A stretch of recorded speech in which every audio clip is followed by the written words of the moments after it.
লালন ফকির বলছে, কে বলে মানুষ মরে, আমি বুঝলাম না ব্যাপার, মরলে মানুষ বিচার হবে কার। কে বলে মানুষ মরে, আমি বুঝলাম না ব্যাপার। আব্দুল আলিম বলছেন, পরের জমি পরের জায়গা, পরের জমি পরের জায়গা, ঘর বানাইয়া আমি রই, আমি তো সেই ঘরের মালিক নই। এই দেহটা কিন্তু আল্লাহর ঘর। আমি যেমন দুলিয়ানে একটা যদি ফ্ল্যাট বাসা ভাড়ালি, আর কি ফ্ল্যাটে একটা ভাড়া ঘর লি, ওই ঘরটা আমার নয়, আমি ভাড়া দিয়ে ওখানে থাকি। যেদিন আমি পালিয়ে যাব, যার ঘর সে নিয়ে নেবে। এই দেহটা ঘর, এই ঘরটা কার? এটা আল্লাহ বানিয়েছেন। পরের জমি পরের জায়গা, ঘর বানাইয়া আমি রয়ে, আমি তো সেই ঘরের মালিক নই। ঘরের যে মালিক সে আমাকে ডেকে নেবে। তাহলে মানুষ মরে না, বরং ইন্তেকাল করে। ইন্তেকাল মানে মত লয়, ইন্তেকাল মানে স্থানান্তরিত হওয়া, স্থানান্তরিত হওয়া। আমি একটা লোককে বললাম, হ্যাঁ আপনি স্টেজ থেকে উঠেন, নিচে বসেন। আবার বললাম উঠেন, বাইরে চলে যান। আবার বললাম উঠেন, ওই মার্কেটে চলে যান। এটাকে বলে স্থানান্তরিত হওয়া। এখন এখানে এসে বলবে লোকটা কই নাই, আমি জানি ওকে মার্কেটে রেখেছি। তেমনি আত্মার কোনোদিন মত হয় না বন্ধু। আত্মা আছে আলামে আরওয়াতে, সেখানে আসে মায়ের পেটে। আজরাইল আত্মাটাকে নিয়ে চলে যায়, দেহটা পরে থেকে যায়। পরের জমি পরের জায়গা, ঘর বানাইয়া আমি রয়, কিন্তু আত্মার মত হয় না। আত্মাকে টেনে নিয়ে গিয়ে আল্লাহর সামনে দেওয়া হয়। তারপরে আল্লাহ ইল্লিনে দেন, আবার সিজ্জিনে দেন।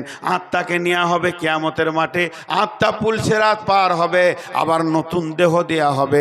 আত্মা জান্নাত যাবে, আত্মা জাহান্নাম যাবে। অতএব মানুষ কোনোদিন মরে না, মানুষ কোনোদিন মরে না। আপনারা নূর মোহাম্মদকে দেখতে পেয়েছেন? এতগুলো লোক একবারে মুখ খুলেন, আপনাদেরকে একটু বিরক্ত করি, মানে আমি একা কেন বকবো? দেখতে পেয়েছেন নূর মোহাম্মদকে? এইটাই ভুল ধারণা, নূর মোহাম্মদকে দেখতে পাননি। দেখতে কি করে পেলেন? আমি যদি এখন লাশ হয়ে পড়ে থাকি, আমার বেটি কাঁদবে, আমার ওস্তাদ যে বলবে বেটি কাঁদিও না, তোমার আব্বা তো শুয়ে আছে, বলবে ওইটা আমার আব্বা, যে আব্বা সে পালিয়েছে, ওটা দেহ। জি, চশমাটা নূর মোহাম্মদের, বোতলটা নূর মোহাম্মদের, মাইকটা নূর মোহাম্মদের, কোরআন শরীফটা নূর মোহাম্মদের, এক জায়গায় জমা করে দিন, তখন নূর মোহাম্মদ বলে ডাকবেন? হবে? তাহলে আমাকে আগে পিস করেন, আমার হাতটা ওখানে, মাথাটা ওইখানে, পাটা এখানে, ট্যাংটা ওখানে। একজন টানবার বলবে এদের নূর মোহাম্মদের হাত রে, বোমে ফুটে গেছি তো, 10-12 জন ফুটেছে, তা আমার মাথাটা একজন এনে বলবে এটা নূর মোহাম্মদের মাথা, এটা নূর মোহাম্মদের পেট, এটা নূর মোহাম্মদের পিঠ। তাহলে ওটা এক জায়গায় করে দিল, নূর মোহাম্মদ হয়ে গেল। এটা নূর মোহাম্মদের বডি। নূর মোহাম্মদ যে সে চলে গেছে, তার মানে আত্মার মত হয় না, মানুষের মত হয় না, টেনে নিয়ে আজরাইল চলে যায়। আত্মা কোনোদিন মরবে না, আত্মা কোনোদিন মরবে না। দেহতে ছিল, চলে গেল আল্লাহর কাছে। দেখেন আপনারা ভাবেন, এর জন্য কোরআন কোনোদিন বলেনি যে মানুষ মরে যাবে, বরং বলেছে মানুষ মতকে চাটবে। কেন বললো? तकदीरेर संगे खानार खूब सम्पर्क, दाने दाने पे लिखा है खाने वाले के नाम। আল্লাহ তাবারাক বা তাআলা যেদিন আমার জন্ম দিয়েছেন সেদিন আমার রুজি রেখেছেন। কবি নজরুল বলেন, আহার দেবেন তিনি রে ভাই, জীব দিয়েছেন যিনি, তোকে সৃষ্টি করে তোর কাছে যে আছেন তিনি ঋণী। না চেয়ে দেখ ক্ষেতের ফসল, পাই যে বৃষ্টি জল, তুই যে পেলি পুত্র কোনা কে দিল তা বল। যার করোনাই এত পেলি তারে কেবল ভুলে গেলি, ভাবনারে ভাবতারে দিয়ে ডাকরে নিশি দিনী। আহার দেবেন তিনি রে ভাই, জীব দিয়েছেন যিনি, তোকে সৃষ্টি করে তোর কাছে যে আছেন তিনি ঋণী। বন্ধুরে আমার, তাহলে সেই আল্লাহ আমার যেদিন লিখেছেন মত, আমার 75 বছর, 50 বছর, 50 বছর যদি আমাকে হায়াত আল্লাহ দেয়, প্রতি ওয়াক্তে ওকে আমাকে রুজি পৌঁছাতে হবে, নাহলে তো আমি মরে যাব। তাহলে আমাকে 55 বছর দায়িত্ব হচ্ছে আল্লাহর বাঁচিয়ে রাখা। তাহলে আমার আজকে রুজি দেওয়া হলো। এবার মনে করেন আমার আমার জীবনের প্রথম রুজি কি? আমার জীবনের প্রথম রুজি কি? আল্লাহ তকদিরে লিখেছে, নূর মোহাম্মদ তুই যখন পৃথিবীতে আসবি তোর মায়ের হুঁশ কম থাকবে, তোর মা বেহুঁশও হতে পারে, তোর মা একদম অসুস্থ হয়ে যাবে, কিন্তু তুই থাকবি নানির কোলে, নাই দাদির কোলে, না হয় ফুফুর কোলে, না হয় খালার কোলে। তোর মুখে প্রথম খাবার হয়তো মধু দিবে, কিংবা সামান্য পানি একটু নিগড়ে তোর মুখে দিবে, মুখটা তোর ক্লিয়ার হবে। তাহলে আমার পৃথিবীর প্রথম খাবার হলো কি? মধু। পৃথিবীর প্রথম খাবার কি? জোরে বলেন। শেষ খাবার কি? মদ। শেষ খাবার কি? মদ। এইটা হলো আল্লাহর রুজি। কিভাবে লেগেছেন? এবার প্রথম খাবার মধু, মধুর পরে এলো পানি, তারপরে এলো মায়ের বোঁটা, বোঁটা চুষতে চুষতে চলে এলো বিস্কুট, বিস্কুট থেকে কেক, কেক থেকে ভাত, ভাত থেকে রুটি। এবার বড় বড় গরু এই হলারে ঢুকে গেল, কত গরু উঠ চলে গেল, যেতে যেতে যেতে যেতে এর মেশিন চালিয়ে যাচ্ছে চালিয়ে যাচ্ছে। আল্লাহ বলছে চালা চালা। এবার আমার আমত এর দিন কাটিয়ে এসছে, হঠাৎ আমার বিপদ, বড় অসুখ, হসপিটালে খালি দুধ ছাড়া কিছু বুঝেছে না, একটু লেবুর রস, একটু মোসাম্মি। ছেলে বলছে মা আব্বা একটু খান, একটু খান, সামান্য আপেল মুখে ভরে ফেলে দিলাম, রুজি আর নাই। চলছে মতের প্লেটটা আসছে, আর মাত্র 12 প্লেট বাকি আছে। দুপুরে একটু খেলাম, তারপরে ওষুধ খেলাম, তারপরে ওষুধ খেলাম, তারপরে একটু পানি খেলাম, একটু ডাবের পানি খেলাম, মহতের প্লেটটা 3 নম্বরে চলে এসছে। আল্লাহ বলছে চল, আর মাত্র 3 প্লেট আছে। সামান্য পরে বলছি পিয়াস লাগছে, বুকটা টানছে, পানি দে। সামান্য পানি দিলে ছেলে আমার দৌড়ে এসে বলছে আব্বা জমজমটা খান। জমজম দিল, পৃথিবীর প্লেট শেষ হয়ে গেল। আজরাইল বলছে এবার চিখেলে মত, কুল্লু নাফসিন যায়িকাতুল মত। প্রত্যেক প্রাণী ওই মতকে যখন চাটবে, সে এই পৃথিবী ছেড়ে ওই জগতে চলে যাবে। দুধের মোটা যখন ধরবি, পৃথিবীর খাবারগুলো সামনে আসবে, আর মতকে যখন চেটে নিবে, দুনিয়া ছেড়ে এসে আখেরাতে চলে যাবি। আর পৃথিবীতে তার রুজি নাই, আর পৃথিবীতে তার শ্বাস নাই, আর সে সূর্যের আলো ব্যবহার করবে না, কলের পানি ব্যবহার করবে না, আর অক্সিজেন নেবে না, কার্বন ডাই অক্সাইড ছাড়বে না, তার এগুলো সব অফ হয়ে যাবে, ওই জগতে সে চলে যাবি। এর নাম বুঝতে পারলেন? যা, মাঝে একবার করে শুধু যদি কেউ কথা বলে না, তুমি একা পারলে হবে, সবাইকে নিয়ে পারো। এই বিচারা একাই আছে আমার সঙ্গে, আর কেউ নাই গো। ওই একাই বুঝছে আমার মাইন্ডটা। আপনারা বুঝতে পারলেন আমি কি বললাম? আমারও একটু আগ্রহ বাড়বে ভাই। হ্যাঁ, এর নাম হলো মদ। কিন্তু মদের স্বাদ কেমন কে বলতে পারবে? মদের স্বাদটা কেমন? মিষ্টি না টক না ঝাল? যে খেয়েছে সে চলে গেছে, আর সে বলে যায়নি। যে খেয়েছে সে চলে গেছে, সে বলে যায়নি, এই জন্য এটা বলা সম্ভব নয়। তবে একটা সূচনা দিব। সূচনাটা কি? এই যে আপনাদের দিয়ার এলাকা এখন অনেক উন্নত হয়েছে, নিজস্ব জমির ধান জৈব সার দেয়নি, গোবর সার দিয়ে ধান বানিয়েছে। এ ধানের স্বাদ আলাদা। আর ওই ধানের চাল, নিজের ঘরের গাভীর দুধ, দুইটাই পিওর মাল, নিজের গাছের নারকেল, 3টা পিওর মাল, আর মাঠের আখের গুড়, এটাও পিওর মাল। যে ফার্স্ট ক্লাস ক্ষীর বানিয়েছে, পায়েস বানিয়েছে। দিয়ারের ক্ষীর খুব খেয়েছি, এখন দেয় না গো, আসি তো 1 প্লেট দিলে তাও মনে শান্তি হয়। তো এই ক্ষীর বানিয়েছে, মা বানিয়েছে, মুরব্বী মানুষ বেঁচে আছেন এখনো, 4টা বেটা, 3জন খেতে বসেছে, একজন খালি জ্বরে এমনি করছে, 22 দিন পড়ে আছে ও বিছানায়, ওর মুখে পানিও ঢুকছে না, পানি দিলে তিতা লাগছে। আর এরা 3 ভাইয়ে 2 প্লেট করে খেলিলে, 2 প্লেট করে লোড করে নিয়ে বলছে মা নাই, খাও বেটা আছে। বড় ভাইকে বলছে ভাই ওঠ খা, মা বানিয়েছে, মা মরে গেলে বুঝবি পস্তাবি। এরকম ভালো কেউ বানাতে পারবে না আমাদের বিবিরা। খা, মায়ের হাতের খাবার খা। ওকে ধরে বসিয়ে 1 চামচ মুখে দিয়েছে, তুই এরকম করছিস থু থু থু থু থু। তাহলে ক্ষীর তিতা? যেটা বলেন ক্ষীর তিতা।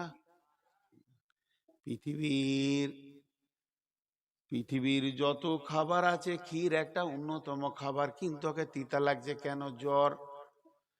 সারা পৃথিবীর যত খাবার আছে সমস্ত স্বাদগুলোকে যদি এক জায়গায় জমা করা হয়, মতের স্বাদ হলো তার থেকেও আনন্দ, মিষ্টি, মজা।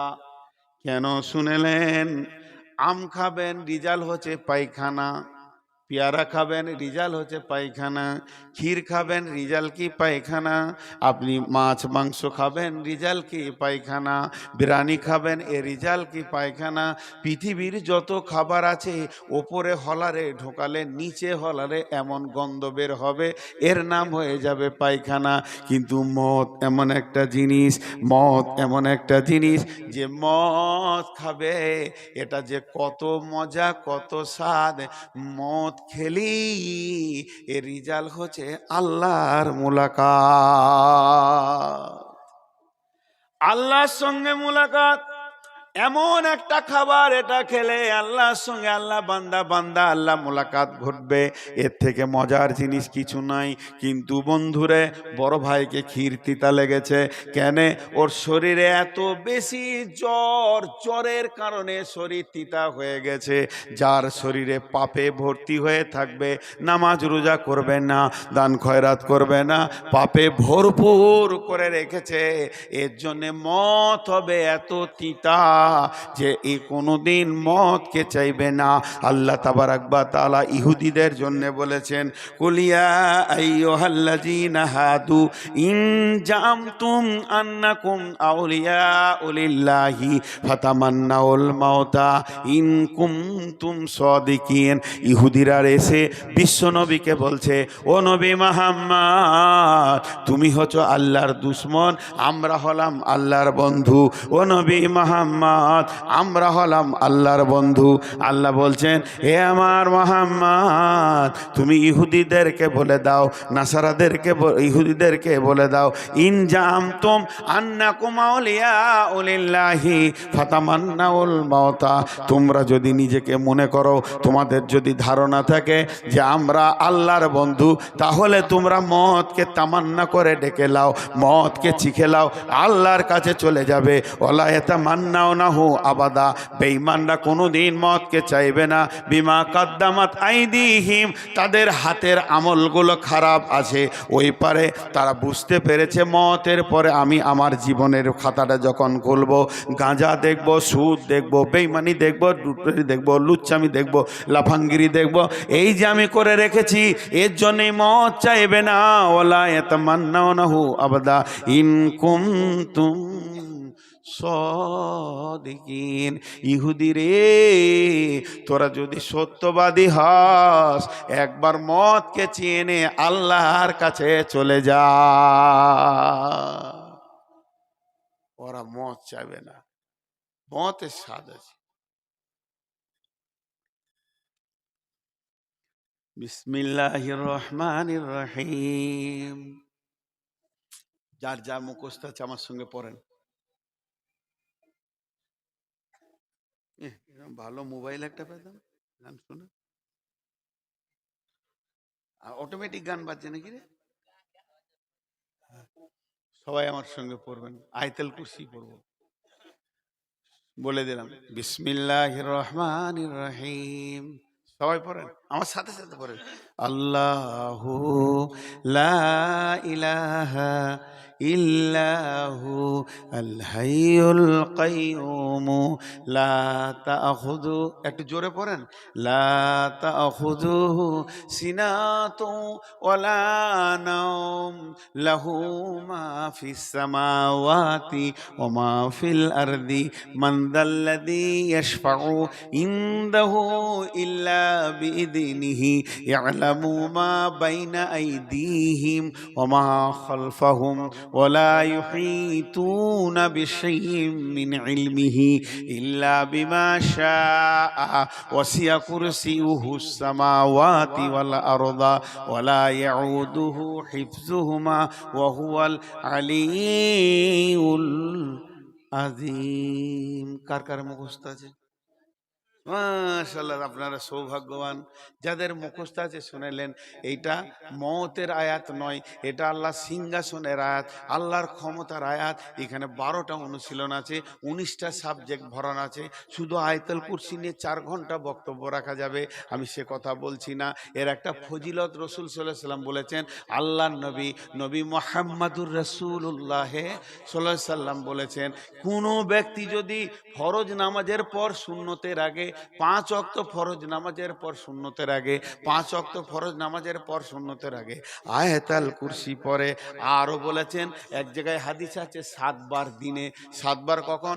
সকালে একবার, সন্ধ্যায় একবার, সকালে একবার, সন্ধ্যায় একবার, আর 5 ওয়াক্তে একবার।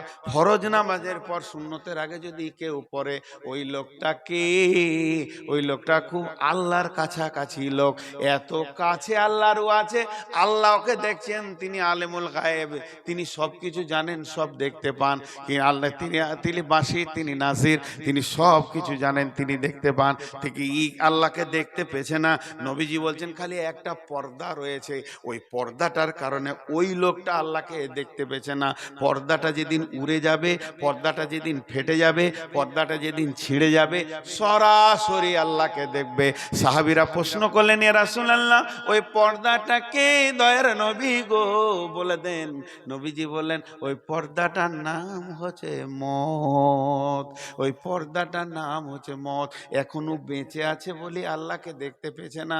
এই আমলটা যে করবে, যখনই সে মরবে, সঙ্গে সঙ্গে আল্লাহ বান্দা আল্লাহ মোলাকাত ঘটবে। দেখেন, মত হলে তো আমি আল্লাহর সঙ্গে দেখা করব, আমি মত হলে তো আল্লাহর সঙ্গে থাকবো। আমি বড় ইমানদার, আমার মতো ইমানদার কেউ নাই, পরেশগার কেউ নাই পশ্চিমবঙ্গে। আস্তাগফিরুল্লাহ, এটা আমি বলছি না, এটা আমি বলছি না। আমার সুগার হয়েছে যেন আমি খুশি। আল্লাহ রাসূলের হাদিস আছে, মত রোগ যাকে দিবে, একদম মতের সঙ্গী হবে, তার জন্য প্রাইজ আছে। আমি সেটার আকাঙ্ক্ষায় আছি। যেদিন ডাক্তার বর্ধমানে প্রথম বলল যে আপনার সুগার গো, প্রচন্ড সুগার, বলি সাহেব, আলহামদুলিল্লাহ। বলছি ওটা কি বললেন? ও তো হিন্দু বুঝে না। আমি বললাম খুশি হলাম। বলে সুগার আবার খুশি হয় নাকি? কি বলছেন? বললে সুগার না হলে আপনার কাছে থাকবো, আর সুগার হলে আল্লাহর কাছে থাকবো। কোনটা ভালো? আপনি ভালো না আল্লাহ ভালো? সুগার বাড়লে আল্লাহর কাছে যাব, আর সুগার থাকলে, না থাকলে বিবির কাছে থাকবো। তো কে ভালো আমার কাছে? আমার আল্লাহ ভালো। আপনি ঠিক, আমার আল্লাহ ভালো। তো মত আপনাকে আল্লাহর কাছে নিয়ে যাবে। মুমিনের জন্য মত হচ্ছে সুসংবাদ। মুমিনের জন্য মত হচ্ছে সুসংবাদ। সাহাবীরা চেয়েছেন, মত চাওয়া যায়? রাগ করে মত চাওয়া যায়? খুব রাগ করে, দুঃখ করে, রেগে মত চাওয়া যায় না, কিন্তু মতের ক্যাটালগ চাওয়া যায়, মত চাওয়া যায়। কোরআন বলছে, ফাতামান্নাউল মাউতা ইন কুনতুম সাদিকিন, যদি তুমি সত্যবাদী হও তো মতকে চাও। ইহুদিদেরকে বলছে, তার মানে ওরা মিথ্যাবাদী গুনাহগার, মত চাইবে না। তাহলে যে ইমানদার হবে সে মতকে চাইবে। বন্ধুরা আমার, 2016 সালে যখন উমরাতে গেছিলাম, তখন আমাদেরকে আল্লাহ এবং আল্লাহ রসুলের উপরে মিউজিয়ামটা দেখাচ্ছিল মদিনাতে। কিভাবে আল্লাহর কুদরতগুলো এইভাবে যে কম্পিউটার দিয়ে করে করে করে করে দেখাচ্ছে, এর ভিতরে অনেকটা অনুসূচনা রয়েছে, মানুষের জ্ঞান খুলবে। রসুলের ব্যাপারে কিছু কথা বললেন, ওইগুলো দেখালেন যে আল্লাহ রসুল এগুলো বলেছেন। শেষকালে গিয়ে বললেন, আল্লাহ রসুল বলেছেন মতকে চাওয়া যাবে, তবে রাগ করে নয়, ছেলের উপরে রাগ করে নয়, বউয়ের উপরে রাগ করে নয়, আমার মরে গেলে ভালো তোর কাছে থাকার থেকে, এইরকম চলবে না। তাহাজ্জুদে উঠে প্লেন নিয়তে সুখে দুঃখে তুমি মওতকে চাইতে পারো, কারণ আল্লাহর কাছে এমন জিনিস নাই যেটা আপনার চাওয়ানো হারাম হবে, কারণ মওতের মালিক আল্লাহ। আমি আল্লাহর কাছে চাইবো। এবার হযরত উমর মওত চেয়েছেন। আল্লাহুম্মা শাহাদাতি ফি সাবিলিক ওয়া জাআলা ফিল বালাদি রাসূলিক। এই আল্লাহ, তুমি আমাকে মওত দাও, শহীদের মওত দাও, তোমার রাসূলের শহরে মওত দাও। সাহাবীরা হেসে ফেললেন। আমিরুল মুমিনিন কেমন দোয়া করলেন! আপনি বলছেন আমি শহীদ হব, আবার মদিনাতে হব। মদিনাতে তো আর যুদ্ধ হবে না, আর মদিনাতে যুদ্ধ হবে না, আমান ঘোষণা হয়ে গেছে। ওয়াত্তিনি ওয়াজ্জাইতুন ওয়াতুরি সিনিনা ওয়া হাযাল বালাদিল আমিন, এটা আমান ঘোষণা হয়ে গেছে। এখানে তলোয়ার লড়বে না, যুদ্ধ হবে না, তাহলে আপনি শহীদ হবেন কি করে? হযরত আমিরুল মুমিনিন জবাব দিলেন, ও আল্লাহর গোলামের দল, এটা আমি মানুষের কাছে চাইনি, আমি যে রবের কাছে চেয়েছি সে আল্লাহ মদিনাতেই পারবে, আর এখানেই আমাকে শহীদ করতে পারবে। তাই হযরত উমর মসজিদে নববীতে ফজরের সালাতে ছিলেন, আর পেছন দিক থেকে আবু লুলু বলে এক বেঈমান তাকে বর্ষা মেরেছিলেন। বন্ধুরা আমার, মদিনাতেই হলো শহীদ হলো। ইমাম বুখারী আলাইহি রাহমা বলেছিলেন, আল্লাহ গো, পৃথিবীটা বেঈমান, ডাকাত, চোর, লম্পট, লুচ্চা, লাফাঙ্গারদের জন্য বিরাট প্রশস্ত হয়ে গেছে, আমার জন্য সংকীর্ণ হয়ে গেছে। মাবুদ, আমাকে আর পৃথিবী ভালো লাগছে না, আমার মন চাইছে আমি আপনার কাছে চলে আসব। এটাও মানে মত। আমার মন চাইছে আমি আপনার কাছে চলে আসব, আপনি আমাকে নিয়ে নেন। হাজ্জুজে দোয়া করলেন, ফজরের আগে দোয়া করলেন, ফজরের পরে দুনিয়া থেকে তিনি চলে গেলেন। অতএব বন্ধুরে, আপনি বলতেই পারেন, হে আল্লাহ, তুমি আমাকে মত দাও, মতটা শহীদের মত দাও, মত দাও ফজরের নামাজে, আমাকে মত দাও সাজদার হালাতে, মত দাও, আমাকে হসপিটালে দিও না আল্লাহ, আমার মতটা ট্রাকের চাকায় দিও না আল্লাহ, আমার বাড়ির বিছানায় দিও না। আমি চাইছি আমার মত হোক তোমার মসজিদে হোক, তোমার ঘরে হোক, তুমি আমার পাশে থাকবে। হে আল্লাহ, আমার মতটা শহীদের মত দাও। এইভাবে চাওয়া যায়। তা আল্লাহ তাবারাক ওয়া তাআলা বলছেন, ফাতামান্নাউল মাউতা ইন কুনতুম সাদিকিন। মত একটা যানবাহন, প্রথম বলেছি।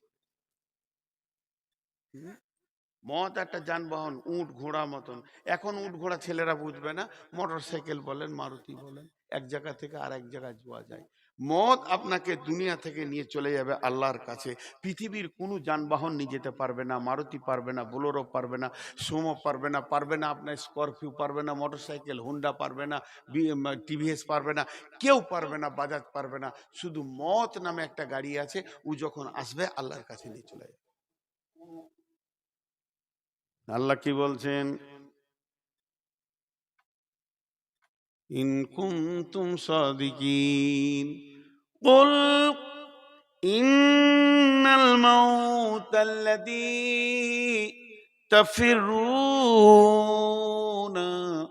মুলাকীকুম সুম্মা তুরাদ্দুনা ইলা আলিমিল গায়বি ওয়াশ শাহাদাতি ফায়ুনাব্বিউকুম বিমা কুনতুম তা'মালুন। জি, এই আয়াতটা কত সুন্দর, খালি একবার বুঝার চেষ্টা করেন, বুঝার। দুটা উদাহরণ দেবো এই আয়াতটার ভিতরে। একটা উদাহরণ কি, এই ধুলিয়ানি স্টেশনে আমি বসে আছি, আর আমার সাথে মৌলভী আলতাফ বসে আছে, আমরা দুই ভাই একই, আর শামসুজ্জোয়া, তিনজনাতে এখানে যুক্তি করেছি কালকে সকালে ফার্স্ট ট্রেন ধরে আমরা কলকাতা যাব। তিনজনাই খুব যুক্তি করেছি, তিন ভাই তিন বন্ধুতে একদম। তুই উঠে যাবি ঘুম থেকে, আমি বলছি আমি ধুলিয়ানে থাকবো, তোরা চলে আসবি। শামসুজা বলছে আমি মাদ্রাসা থেকে চলে আসবো, কেউ ফেল করবি না। ধুলিয়ান স্টেশনে গিয়ে দেখি শামসুজা আসে নাই, আমি আর আলতাফ হাজি। চায়ের দোকানে চা খেলাম, দুটো চানা খেলাম, আর লোকাল গাড়িটা এসে লাগলো হাওড়ার, উঠে বসলাম আর জানলার ধারে বসেছি, আর দুজনাতে মুখ চালাতে শুরু করলাম, শামসুজা জীবনে ভালো হবে না, ওকে পারবি না, ও সারা জীবনই ঢিলা, ও তো মানুষই হলো না। দুজনাতে বলছি আর ওর বিরুদ্ধে কথা বলছি, আর যেছি গুড়গুড় গুড়গুড় করে, দুদিকে দেখছি, মনের আনন্দে যেছি। ট্রেনটা যেই বেরিয়ে গেল আর শামসুজ্জা এসে হাজির। ও জানে যে এই দোকানে সবাই চা খায়, ও চা খেয়েছে, বলছি দুজনে এসেছিল, বলে হ্যাঁ ট্রেন চলে গেল তো। ও ট্রেন ছাড়া গেল, পেছনেই ঢুকছে শতাব্দী এক্সপ্রেস, বাস ওইটাতে উঠে বসেছে। আমরা যখন হাওড়া ঢুকবো আর দুটো স্টেশন বাকি আছে, তখন শতাব্দী সা করে আগে চলে গেল। ও গিয়ে হাওড়ার স্টেশনে কত নম্বরে ঢুকছে আমাদের গাড়িটা জানে, ওই নম্বরে প্ল্যাটফর্মে চেয়ারে বসে আছে। আর আমরা দুজন নামছি, তো ওই একটাই কথা বলছি, মানুষ হলো না রে ওরে, আর দপ করে ওকে দেখে নিয়েছি, সব বুদ্ধি শেষ। আল্লাহ তাবারাক ওয়া তাআলা বলছেন, তোরা যতজন বেঁচে আছিস তোদেরকে আমি লোকাল গাড়িতে চাপিয়ে দিয়েছি, আর এই লোকাল গাড়িতে চেপে ছেলে মেয়ে বউ বিটি আনন্দে তোরা চললি, গুড় গুড় করে যেছিস। যখনই তোর মওতের প্ল্যাটফর্ম আসবে, আজরাইলের সঙ্গে দেখা হবে, আজরাইলকে তোকে ডাকতে হবে না, আজরাইল তোকে খুঁজে বের করে নিবে কোন জায়গায় আছিস, কোন জায়গায় আছিস। ফাতামান্না হলো, আল্লাহ বলছেন যে সুম্মা তুরাদ্দুনা ইলা আলিমিল গায়বি ফাইন্নাহু মুলাকিকুম, তোর সঙ্গে আজরাইল মুলাকাত করে নেবি। পালাবো, মরবো না, মত লিব না, সব লিব আমি, মত লিব না। জ্বর লিব, সর্দি লিব, ঠান্ডা লিব, ক্যান্সার লিব, করোনা লিব, মত লিব না, আল্লাহ আমি পালাবো।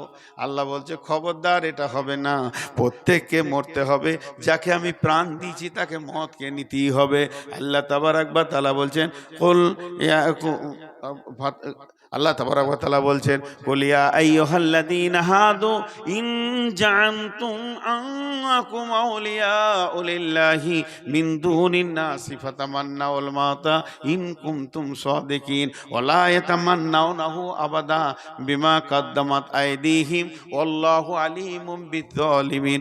কুল ইন্নাল মাউতাল্লাযীনা তাফিরুন قل إن الموت الذي تفرون منه فإنه ملاقيكم ثم تردون إلى عالم الغيب والشهادة فينبئكم بما كنتم تعملون।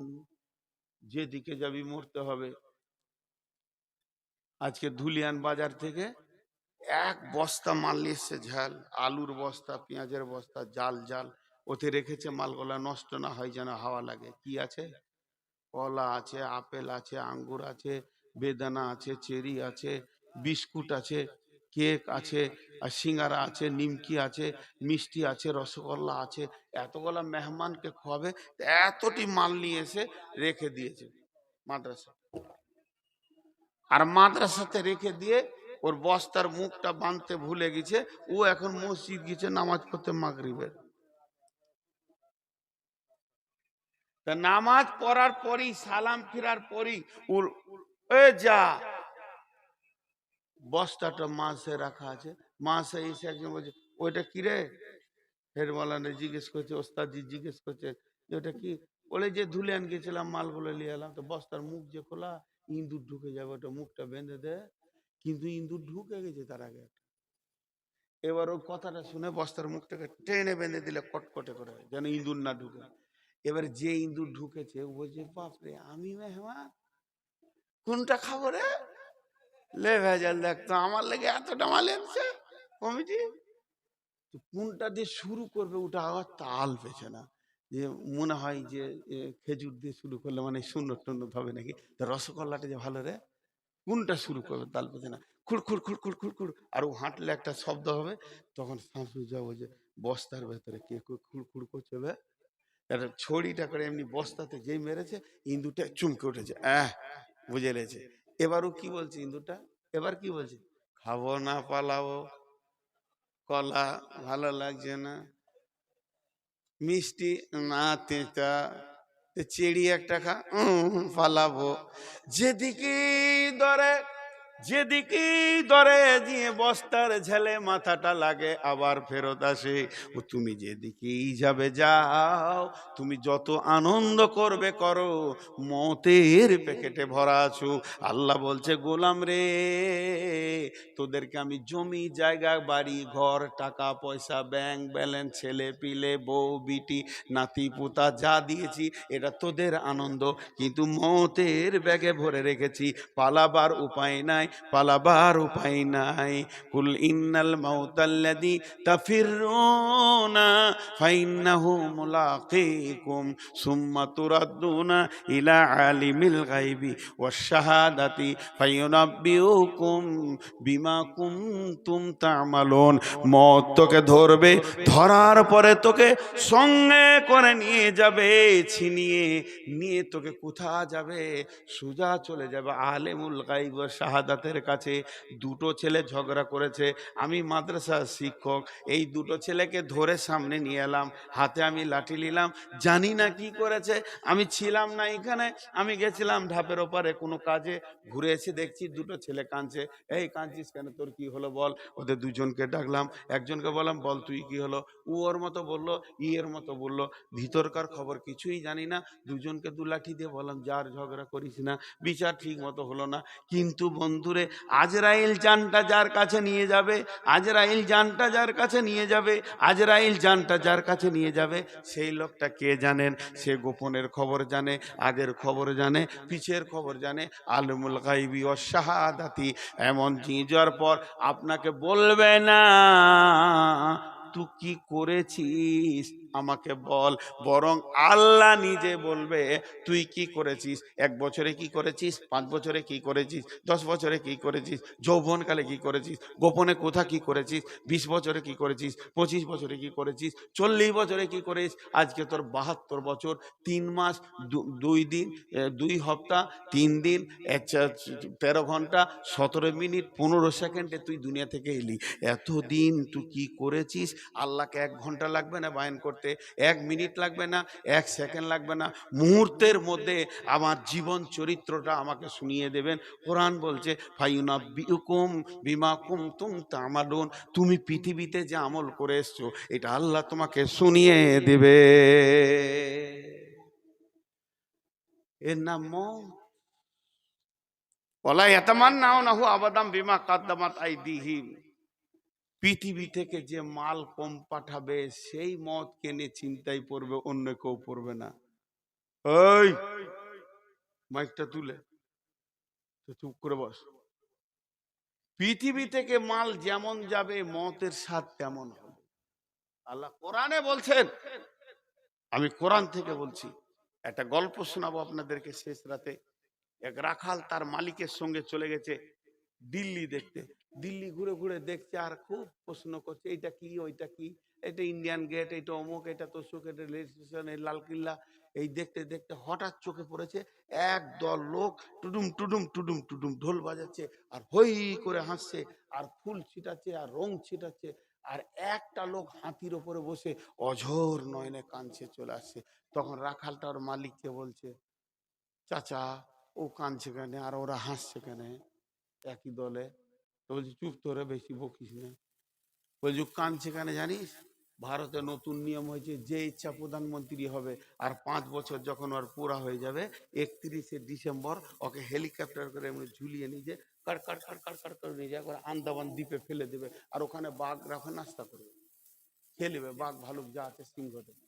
তো আর 5 বছর হয়েছে, আজকে ওকে বিকালে আন্দামান দ্বীপে হেলিকপ্টারে করে দিয়ে আসবে, আর ওখানে বাঘে আর সিংহতে ওকে ফেড়ে ভল্লুকে খেয়ে নেবে রক্ত চুষে। এই জন্য ও কাঁদছে, ওর 5 বছর হয়ে গেছে থাকা হেলিকপ্টার। আর ওকে হাতিতে করে চড়িয়ে একবার দিল্লিতে দেখিয়ে দিচ্ছে, শেষ দেখা দেখেলে। 5 বছর প্রধানমন্ত্রী ছিলি। তো রাখালটা বলছে আমি প্রধানমন্ত্রী হব? বলছে তোর হুঁশ নাই? একে দেখেও তো তোর হুঁশ করতে হয়। বলছে না আমি হব, আমার হুঁশ আছে, আমি হব। রাখাল হলো কখনো কখনো বুদ্ধি ভালো হয়, হয় না? প্যাঁচের কথা বলে দিবে, এমন প্যাঁচের কথা বলবে। এক মাতাল রাস্তায় হাঁটছে আর এক মৌলবি বলছে এই সোজা করে হাঁট, পড়ে যাবি না হলে। তো মাতাল বলছে আমি সোজা করে হাঁটবো না দেখবো, দেখতে হবে না, তুই সোজা করে হাঁট। আমি পড়লে একা পড়বো, তুই পড়লে গোটা সমাজ পড়ে যাবে, তুই সোজা করে হাঁট। মৌলবি বলছে কি বিষের কথা রে, সালা মদ খেয়েও এত হুঁশ আছে, তেমনি রাখালেরও হুঁশ আছে। বাদশা বলে দিয়েছে আমাকে যে নতুন কথা শোনাবে ওকে একটা 10 লক্ষ টাকা দিবে, 10 লাখ। বড় বড় পণ্ডিত আর ব্রাহ্মণ আর মৌলবি আর মুফতি আর মুফাসির সব বাদশার কাছে যে হাজির, খালি নতুন কথা শোনাচ্ছে, যা মন যেছে তাই বলছে। বলছে আম গাছে কাঁঠাল হয়েছিল, হতেই পারে আল্লাহর কুদরত, শুধু জানি। ও জানি না বলবে তবেই তো নতুন কথা, তাহলে তো টাকাটা লাগবে, জানি বলে কি লাগবে। বাদশার বিবি রানী জিজ্ঞেস করছে, বেগম হুজুর যদি আপনাকে কেউ নতুন কথা শুনিয়ে দেয়, বলছে মাথা মোটা রে, মেয়ে ছেলে তোর হুঁশ আছে, ওই লেগেই মহিলা বলে। আমি ওর কথাটা শোনার পর বলবো জানি, জানি না বলবো তবেই তো টাকাটা লাগবে। এখন রাখাল চলে গেছে, বলছে আমি একটা নতুন কথা শোনাবো। বলে কত হাতি গেল রসার তল, মশা বলে কত জল। তুই আর কি শোনাবি রাখাল? বলছে শুনেন, আপনার বাপের সঙ্গে আমার বাপের দোস্তি ছিল, জীবনেও না। ও কোথা দিল্লিদারি, কোথায় এখানে দিয়ারে, তো এবার মিথ্যা কথা চালাচ্ছে। আপনার বাপের সঙ্গে আমার বাপের দোস্তি ছিল, তা আপনার বাপ আমার বাপের কাছে 12 লাখ টাকা নিয়েছে।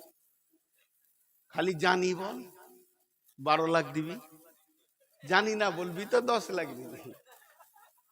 কেমন ফেরে পড়েছে, সবাইকে জানি বলেছি, সেবার বল যে আমি জানি যে আমার বাপ তোর বাপের কাছে 12 লাখ নিয়েছিল, তার সমাজে বলতে পারছে না। এ রাখাল বলছে আমি প্রধানমন্ত্রী হব।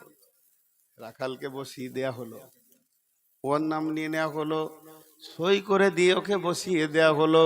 এবার রাখাল প্রধানমন্ত্রী যখন হয়ে গেল, রাখাল এবার করলো কি, দিল্লির গদিতে বসে হুকুম করছে, ও ভারতবর্ষে যত মিলিটারি বিএসএফ সিএসএফ, যত কনস্টেবল, যত আপনার কিনা আর্মি আর যতগুলো পুলিশ আছো, তোমরা কলকাতায় চলে যাও, ওখানে জাহাজ রেডি আছে, কয়েক কোটি লোককে নিয়ে বলো আন্দামান চলে যাও, ওখানে বাঘ ভালুক গলা মেরে দাও।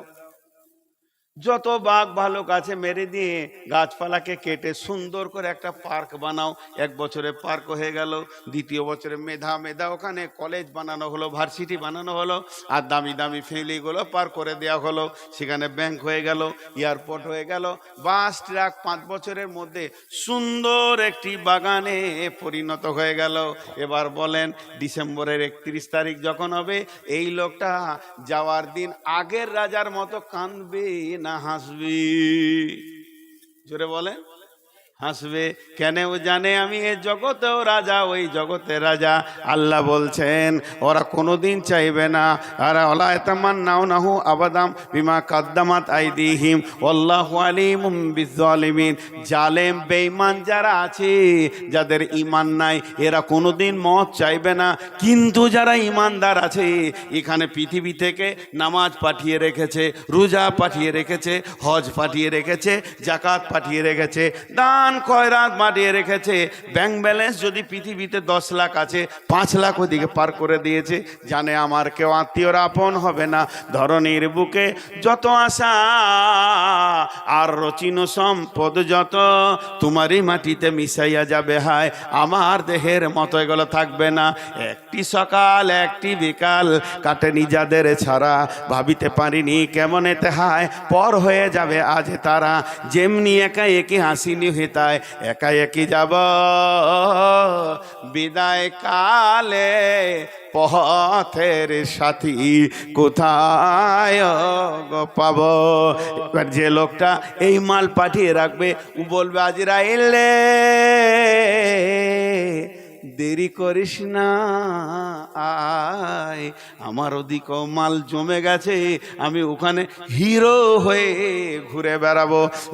এজন্য আল্লাহ বলছেন ওয়ালা ইয়াতামান্নাউনাহু আবাদা। ওরা চাইবে না কারা?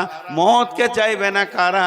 যারা বিমা কাদ্দামাত আইদিহিম, তাদের হাতের কামাইগুলো আমলগুলো যারা খারাপ পাঠিয়ে রেখেছে। আল্লাহু আলিমুম বিজ্জালিমিন। আল্লাহ জালেম বেঈমানদেরকে ভালো করে চিনেন। আমি একটা হাদিস তরজমা করব, মাত্র 5 মিনিট লাগবে। আপনারা উঠবেন না তো ইনশাআল্লাহ? 1.5 ঘন্টা বকা হয়ে গেল, ভাবছিলাম 1 ঘন্টার বেশি পারবো না। খ্যাপা মানুষ তো, হুঁশ বুদ্ধি কম দিয়ে বেশি বকে দিছি।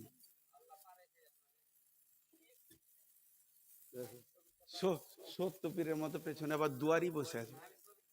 সত্য পীর দেখেছেন? আমার খ্যাপা নেই কারবার।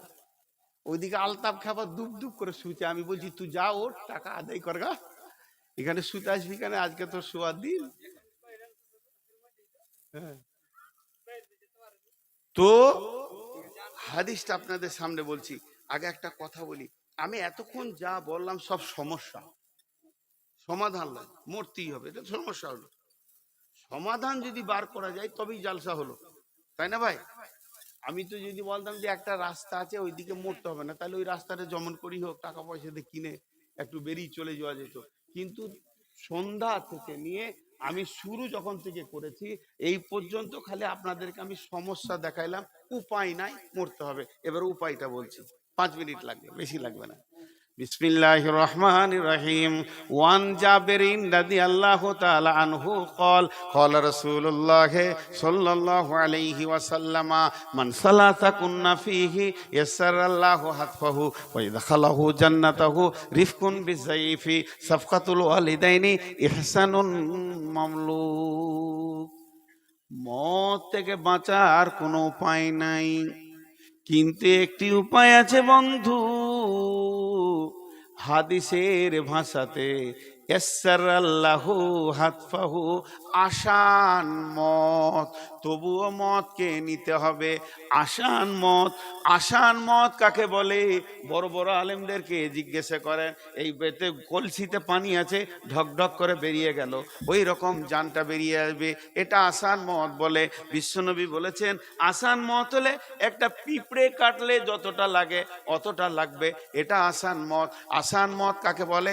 একটা বাচ্চা কানতে কানতে মায়ের বোঁটা ধরে যেমন ঘুমিয়ে যায়, কানতে কানতে ঘুমিয়ে যায়, এটাকে আসান মত বলে। এই রকম মত একটা আল্লাহর কাছে রয়েছে। এই মতটা পাবে কে? পাবে কে? পৃথিবীতে যে 3টে আমল করে যাবে, আল্লাহ নবী বলছেন পৃথিবীতে 3টে এমন আমল আছে, আল্লাহ তাকে 2টি প্রাইজ দিবেন। মানসালা সাকুন্না ফিহি, এখানে যে 3টি জিনিস করবেন, হাদিসটা বর্ণনা করছেন জাবের রাদিয়াল্লাহু তাআলা আনহু, আর বলছেন মানসালা সাকুন্না ফিহি ইয়াসসারাল্লাহু আতফাহু ওয়া ইয়াদখালাহু জান্নাতাহু। প্রথমে তার মত হবে আসানে, দ্বিতীয় সে জান্নাতে যাবে। জান্নাতে যাবে, মত হবে আসানে, জান্নাতে যাবে, মত হবে আসানে। আমল 3টে যদি কেউ করে, 1 নম্বর হলো রিফকুন বিজাইফ, কমজোরকে যে সাহায্য করবে, বুদ্ধিতে কমজোর, শক্তিতে কমজোর, মানে চিন্তায় কমজোর, আর টাকা পয়সা কমজোর। ভাই ভাতিজা অসুস্থ পড়ে আছে, টাকাতে কোলাতে পারছে না, গোপনে গোপনে গোপনে গোপনে কিছু দান করলেন, এই রকম কমজোরকে যে সাহায্য করবে। আর 2 নম্বর হলো সাফকাতুল ওয়ালিদাইনে, অঙ্গভঙ্গিতে, ভাষাতে আর চেহারাতে, কথাবার্তায় যে মা বাপের কলিজাকে ঠান্ডা করে রেখে দিবে যে সন্তান, যার কথাতে, যার অঙ্গভঙ্গিতে। মা একবার বলেছে মিজানুর, আব্বা একবার ডেকেছে মিজানুর, সে হাসতে হাসতে বলবে জি আব্বা। আব্বা জি কি বলছেন বলেন, আব্বা আপনি যা বলবেন আমি রেডি আছি। বাপ যদি বলে তোর কোনো কাজ আছে নাকি, জি আব্বা আপনার হুকুম শোনা, এটাই তো আমার কাজ, আমার অন্য কোনো কাজ নাই। মায়ের কলিজা আব্বার কলিজাকে যে ঠান্ডা করে দেবে, তার মত হবে আসানে, হাসতে হাসতে জান্নাতে যাবে। 3 নম্বর হলো এহসানুল মামলুক, তার ঘরে যে লিভারগুলো আসছে পেটের দায়ে কাজ করতে, ওই লিভারদের সাথে যে মিষ্টি ব্যবহার করবে, তাদেরকে কষ্ট দেবে না, ধমকাবে না, ছোট উঁচু নিচু কথা বলবে না। সে তার ছেলে মেয়েকে ঘরে রেখে এসেছে, পেটের দায়ে তোমার ঘরে মাটি করেছে, ডালি করে করে মাটি বলছে, ওই লোকটাকে তুমি ধুমকে কথা বলিও না, ওর কলিজাতে আঘাত দিও না। বিশ্বনবী বলছেন মত হবে আসানে, হাসতে হাসতে জান্নাতে যাবি। দেখেন ভাই, এখন আমি আপনাদেরকে এই ওই শামসুজা করে এই টেবিলটা খালি কর, এই টেবিলের নিচে নামিয়ে দে। আমি আপনাদের বারবার বলেছি, শ্রেণীগতভাবে মনে করবেন, যে মুরব্বী আছেন আমাকে ছেলে মনে করবেন, আর যে আমার সমবয়সী আমার বন্ধু, আর যে একবারে ছোট সে আমার ছেলে। আমি আপনাদের ভিতরে একজন, অতএব আমি আপনাদের কাছে আবদার করছি, যতগুলো লোক বসেছেন আর কোনো ভূমিকা দিব না, এটা এখানে নামিয়ে দাও। এই তুমি ক্যামেরা সরাও। খালি আপনারা টেবিলে হাতটা রেখে যাবেন, যিনি না রেখে যাবেন উনি আমাকে একবার দেখান, এখানেই দিয়ে দাও। টেবিলে হাতটা রেখে আপনারা সকলে যাবেন, আপনাদের হাতগুলো ধরে বলছি। আমি এখন দোয়া পড়বো, দোয়াতে আমার সঙ্গে আমিন বলবেন। আমি দোয়া পরে খতম করে দাঁড়াই। এই ইউটিউবাররা বসো বসো বসো বসো, তোমার এই মজলিস আগে ভাঙো। এই কাঁচিটা দে রে, এটা কেটে দিয়ে দিই ওকে।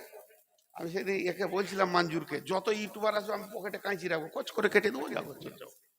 এটাকে নেওয়ার জন্য উঠবে না, একজন উঠবে না। তোমরা যতটি বসে আছেন, আমি আমার আপনাদের ছেলে, আমি এই মাদ্রাসার ফসল, এই মাদ্রাসার গর্ব। আমাকে জিজ্ঞেস করে বাংলাদেশে এই এলাকায়, বাংলাদেশে যতগুলো গ্রাম আছে, আমি এমন কোনো গান নাই যে গায়ে আমি প্রোগ্রাম করিনি। এখনো প্রোগ্রাম আছে, সামনে ডিসেম্বরে ঢুকবো।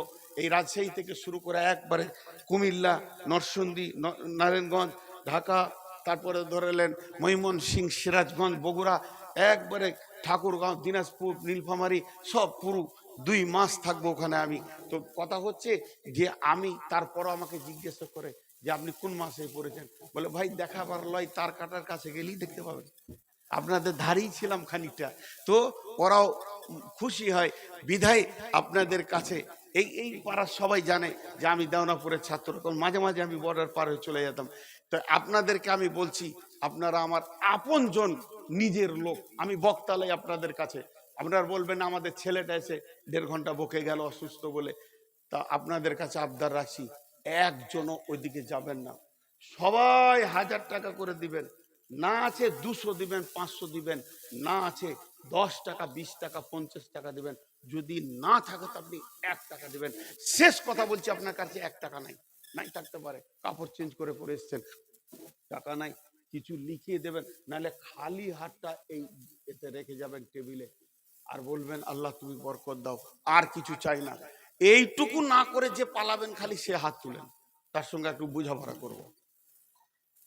আর যদি পালিয়ে আপনি যান, যে দেখার সে দেখছে।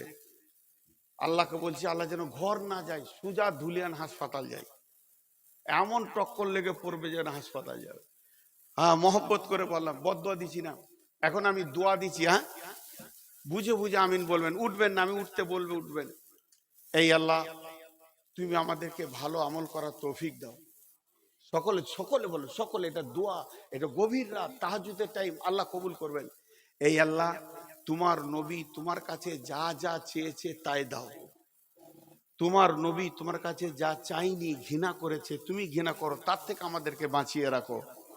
এই আল্লাহ সন্ধ্যা থেকে এই পর্যন্ত যত কোরআন হাদিসের কথা হয়েছে, তুমি আমল করার তৌফিক দাও। এ আল্লাহ আমাদের মা বা ভাই বোন, আত্মীয় স্বজন, ওস্তাদ, শিক্ষক, মাস্টার, ইমাম, মজ্জেন, ডাক্তার যারা কবরে চলে গেছে, তাদের কবরগুলোকে তুমি নূরে মানোয়ার করে দাও, তাদের গুনাহগুলোকে মাফ করে দাও। তারা আর তোমার কাছে মাফ চাইতে পারবে না, তাদের উত্তরসূরি হিসেবে মাফ চেয়ে দিচ্ছি, তাদেরকে ক্ষমা করে দাও। সকলে বলেন সুবহানাকা আল্লাহুম্মা ওয়া বিহামদিকা আশহাদু আল্লা ইলাহা ইল্লা আনতা আস্তাগফিরুকা ওয়া আতুবু ইলাইকা। একজনকে দাঁড়াতে উঠেন, সবাই টেবিলে নামান, আমি উঠবো না। হ্যাঁ, লেখেন লেখেন, এটা 2 বস্তা, এই 2 বস্তা সিমেন্ট যদি বেঁচে থাকে ভাদ্র মাসে দেবে, লেখে রাখ। তুমি এখানে দাঁড়াও।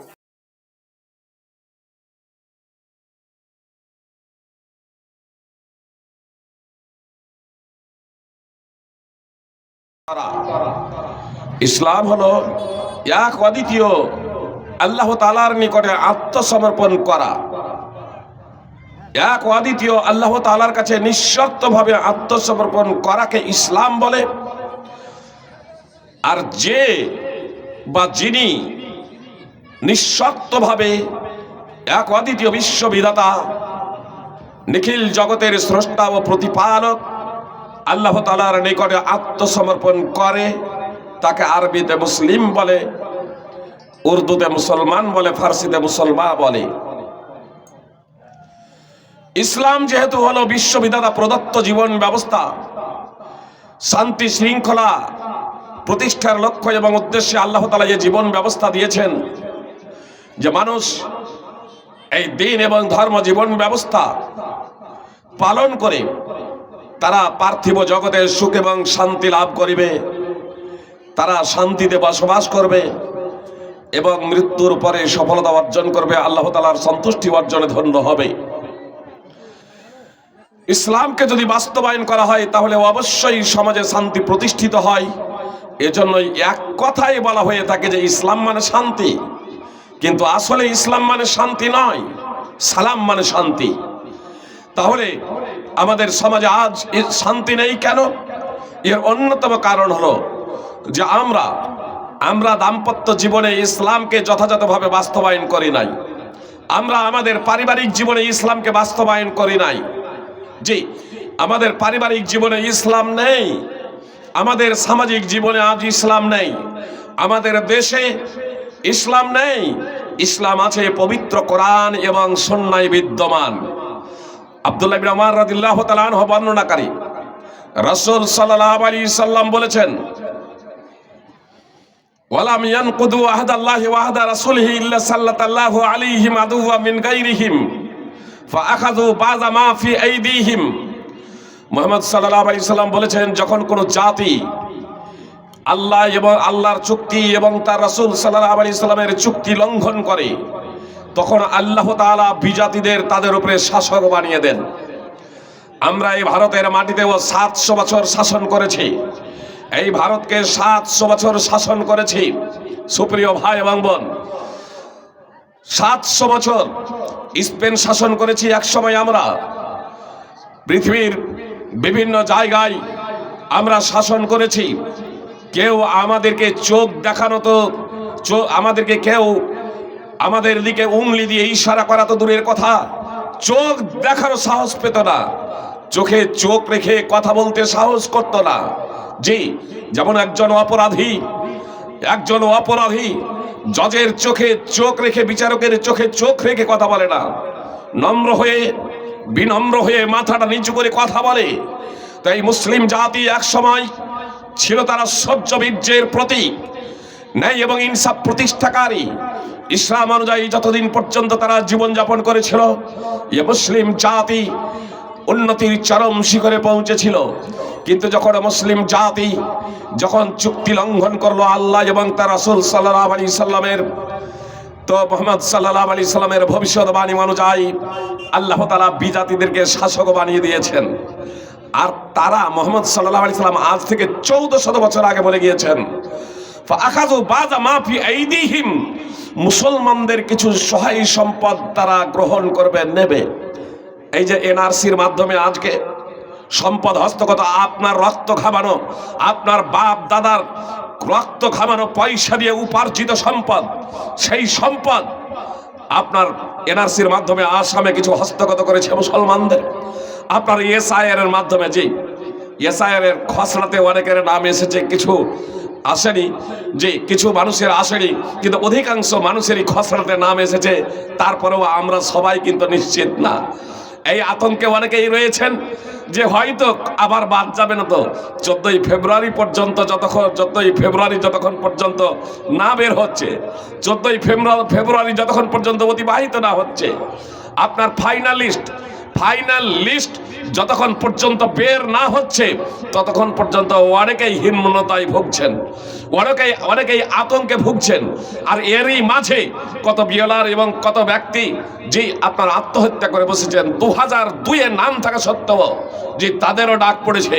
এজন্য আপনি হয়তো ভাবছেন যে আপনার নামটা আপনাকেও হয়তো ডাক দিতে পারে, ভুল করবে ওরা, আর তার খেসারত আপনাকে দিতে হবে। সুপ্রিয় ভাই এবং বোন, আপনার মুহাম্মদ সাল্লাল্লাহু আলাইহি সাল্লাম স্পষ্টভাবে বলছেন, যখন জাতি আল্লাহ এবং তার রাসূলের চুক্তি লঙ্ঘন করবে, তখন আল্লাহ তাআলা বিধর্মীদের শাসক বানিয়ে দেবেন, আর তারা তাদের সহায় সম্পদ ছিনিয়ে দেবে, গ্রহণ করবে। বলবেন, চুক্তি কি লঙ্ঘন করলাম মুসলমানরা? আল্লাহ এবং তার রাসূলের চুক্তি কি লঙ্ঘন করেছি? সুপ্রিয় ভাই এবং বোন, কথা খুব মনোযোগ দিয়ে শুনবেন। মুসলমান কাকে বলে? যে জেনে বুঝে কালেমায়ে শাহাদাত পড়ে, তাই না? আশহাদু আল্লা ইলাহা ইল্লাল্লাহু ওয়া আশহাদু আন্না মুহাম্মাদান আবদুহু ওয়া রাসূলুহু। যে ব্যক্তি জেনে শুনে কালেমায়ে শাহাদাত পড়েছে, অর্থাৎ আল্লাহ তাআলার সাথে এ চুক্তিবদ্ধ। কিভাবে? এ সাক্ষ্য প্রদান করছে আল্লাহ ছাড়া সত্য কোনো উপাস্য নেই। অর্থাৎ যত উপাস্য আছে, যত মাবুদ আছে, যাদের উপাসনা করা হয়, যত পূজ্য আছে, সব কিছু বাতিল, একমাত্র আল্লাহ তাআলাই সত্য। আল্লাহ ছাড়া যত মাবুদ আছে, আল্লাহ ছাড়া যত উপাস্য আছে, আল্লাহ ছাড়া যত পূজ্য আছে, আল্লাহ ছাড়া যাদের উপাসনা ইবাদত বন্দেগী করা হয়, সবই হলো বাতিল, একমাত্র আল্লাহ তাআলাই হলেন সত্য। এবং আপনি সাক্ষ্য দিয়েছেন, আমি সাক্ষ্য দিয়েছি, আমি সাক্ষ্য দিচ্ছি মুহাম্মদ সাল্লাল্লাহু আলাইহি ওয়াসাল্লাম আল্লাহর বান্দা এবং রাসূল। এর মাধ্যম দিয়ে আল্লাহ তাআলাকে এই সত্য উপাস্য হিসেবে আমি গ্রহণ করেছি, স্বীকৃতি প্রদান করেছি, এবং আমি সাক্ষ্য দিয়েছি মুহাম্মদ সাল্লাল্লাহু আলাইহি ওয়াসাল্লাম আল্লাহর বান্দা এবং তার রাসূল। তো আল্লাহর দাসত্ব করব একমাত্র আমরা, এবং মুহাম্মদ সাল্লাল্লাহু আলাইহি সাল্লামের পদ্ধতিতে তা করব। কিন্তু আল্লাহ তাআলার দাসত্ব আমরা যথাযথভাবে করি নাই, মুহাম্মদ সাল্লাল্লাহু আলাইহি সাল্লামের পদ্ধতি অনুসরণ করি নাই। আল্লাহ তাআলা স্পষ্টভাবে বলছেন, ফালইয়াহদারিল্লাযীনা ইউখালিফুনা আন আমরিহি আন তুসিবাহুম ফিতনাতুন আও ইউসিবাহুম আযাবুন আলীম। তাদের ভয় করা উচিত যারা তার নির্দেশের বিরুদ্ধাচরণ করে, যারা তার নির্দেশের বিরুদ্ধাচরণ করে, তারা যেন তাদের উপর বিপর্যয় নেমে আসা অথবা যন্ত্রণাদায়ক আযাব পৌঁছার ভয় করে। আল্লাহ তাআলা স্পষ্টভাবে বলেন, যারা তার নির্দেশের বিরুদ্ধাচরণ করে তারা যেন তাদের উপর বিপর্যয় নেমে আসা অথবা লাঞ্ছনাদায়ক আযাব পৌঁছার ভয় করে। সূরা নূর 24 নম্বর সূরার 63 নম্বর আয়াতের শেষাংশ আল্লাহ তাআলা স্পষ্টভাবে অত্র আয়াতে বললেন, যারা রাসূলুল্লাহ সাল্লাল্লাহু আলাইহি সাল্লামের বিরুদ্ধাচরণ করবে, যারা রাসূলুল্লাহ সাল্লাল্লাহু আলাইহি সাল্লামের বিরুদ্ধাচরণ করবে, তাদের ভয় করা উচিত যে তাদের উপর বিপর্যয় নেমে আসবে কিংবা লাঞ্ছনাদায়ক শাস্তি তাদের উপরে আবর্তিত হবে। সুপ্রিয় ভ্রাতৃবৃন্দ, ভগ্নীগণ, আমরা কি মুহাম্মদ সাল্লাল্লাহু আলাইহি সাল্লামের নির্দেশ লঙ্ঘন করেছি? এই জায়গাতে যাওয়ার আগে একটা আপনাদের সামনে উদাহরণ পেশ করি। এই উদাহরণ হাদিস থেকে আপনাদের সামনে পরিবেশন করছি। আল বারা বিন আযিব, ইবনে আব্বাস প্রমুখ সাহাবা ইকরাম রাদিয়াল্লাহু তাআলা আনহুম সূত্রে হাদিস বর্ণিত আছে, একদা মুহাম্মদ সাল্লাল্লাহু আলাইহি সাল্লাম 50 জন সাহাবীকে উহুদ পাহাড়ের চূড়ায় দাঁড় করিয়ে দিয়েছিলেন এই বার্তা দিয়ে, যদি তোমরা আমাদেরকে দেখো যে আমাদেরকে পাখিতে ছো মেরে নিয়ে যাচ্ছে, বুখারীর বর্ণনা আল বারা বিন আযিব থেকে, পাখিতে আমাদেরকে ছো মেরে নিয়ে যাচ্ছে, তাহলে ততক্ষণ পর্যন্ত তোমরা আমাদের সঙ্গ দেবে না যতক্ষণ না তোমাদের কাছে দ্বিতীয় বার্তা যাবে। তোমরা সেই স্থান ত্যাগ করবে না ততক্ষণ পর্যন্ত যতক্ষণ না তোমাদের কাছে দ্বিতীয় বার্তা যাবে। ইবনে আব্বাসের বর্ণনায় রয়েছে, মুসনাদ আহমদী ইবনে আব্বাসের বর্ণনায় রয়েছে, যদি আমাদেরকে হত্যা করা হয়, যদি আমাদেরকে হত্যা করা হয় তাহলেও দ্বিতীয় বার্তা না যাওয়া পর্যন্ত তোমরা আমাদের সাহায্য সহায়তার জন্য নেমে আসবে না, সেই স্থান ত্যাগ করবে না, অর্থাৎ দ্বিতীয় বার্তা না যাওয়া পর্যন্ত পাহাড়ের চূড়া থেকে তোমরা নেমে যাবে না। আর যদি দেখো শত্রু দলকে আমরা পর্যদস্ত করেছি, বুখারী, আবু দাউদ, মুসনাদ আহমদ বিভিন্ন হাদিস গ্রন্থে আছে, মুহাম্মদ সাল্লাল্লাহু আলাইহি সাল্লাম বলছেন, যদি তোমরা আমাদেরকে দেখো আমরা শত্রুদেরকে পর্যদস্ত করেছি, তারা যুদ্ধের ময়দান ছেড়ে পালাচ্ছে, তাদের গনিমতের মাল আমরা সংগ্রহ করছি, তাহলে তোমরা আমাদের সঙ্গ দেবে না। গনিমতের মাল সংগ্রহের জন্য তোমরা পাহাড়ের চূড়া থেকে নেমে আসবে না, যতক্ষণ না দ্বিতীয় বার্তা যাবে ততক্ষণ পর্যন্ত তোমরা পাহাড়ের চূড়া দিয়েই থাকবে। উহুদ যুদ্ধের প্রারম্ভেই মুসলিমদের জয় জয়কার, ইসলামের পতাকা উঠছে, মুসলিমদের পতাকা ধুলোয় গড়াগড়ি যায়, মুশরিকরা যুদ্ধের ময়দান ছেড়ে পলায়ন করে, আর তাদের ছেড়ে যাওয়া গনিমতের মাল সাহাবায়ে কেরাম সংগ্রহ করেন। পাহাড়ের চূড়ায় যারা ছিলেন তারা বলছে না আপোষে, আর কিসের অপেক্ষা, আমরাও যাই, গিয়ে আমরা ওই গনিমতের মাল সংগ্রহ করি। ওই টিমের, ওই দলের যিনি আমির ছিলেন, নবী সাল্লাল্লাহু আলাইহি সাল্লাম যাকে আমির বানিয়েছিলেন, নেতা বানিয়েছিলেন, জুবাইর বিন আব্দুল্লাহ রাদিয়াল্লাহু তাআলা আনহু, আব্দুল্লাহ বিন জুবাইর রাদিয়াল্লাহু তাআলা আনহু, তিনি স্মরণ করিয়ে দিলেন রাসূল সাল্লাল্লাহু আলাইহি সাল্লামের অমিয় মুখ নিঃসৃত বাণী, আনাসিতুম মা ক্বালা লাকুম রাসূলুল্লাহ সাল্লাল্লাহু আলাইহি সাল্লাম, তোমরা কি ভুলে গিয়েছো রাসূল সাল্লাল্লাহু আলাইহি সাল্লামের অমীয় মুখ নিঃসৃত বাণী এ কথা স্মরণ করিয়ে দেওয়া সত্ত্বেও তারা পাহাড়ের চূড়া থেকে নেমে গেলেন। পাহাড়ের চূড়া থেকে নেমে যাওয়ার পরিণতি হয়েছিল যে জয় যুদ্ধ বিজয় যুদ্ধ পরাজয়ের রূপ ধারণ করেছিল।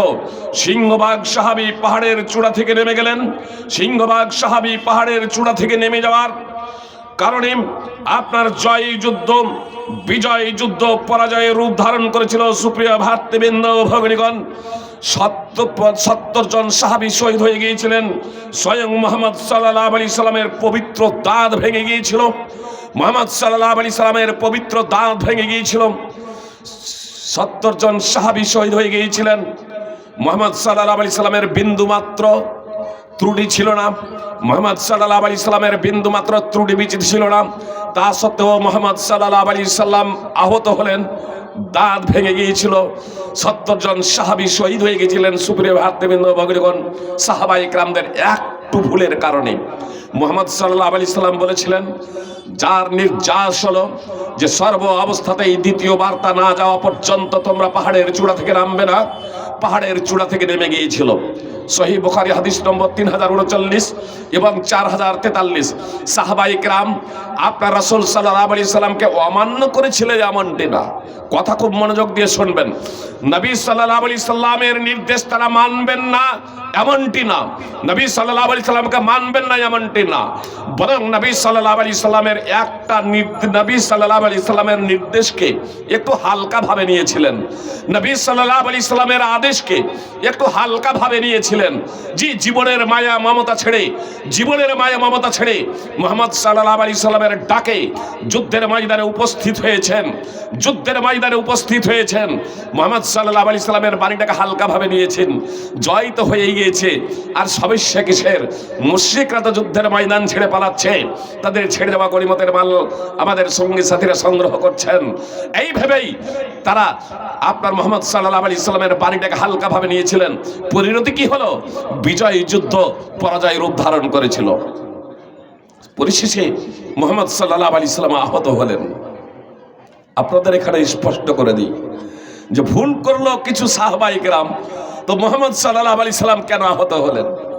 বুঝতে পেরেছেন? ভুল করলো সাহাবায়ে কেরাম, তো মুহাম্মদ সাল্লাল্লাহু আলাইহি সাল্লামও কেন আহত হলেন?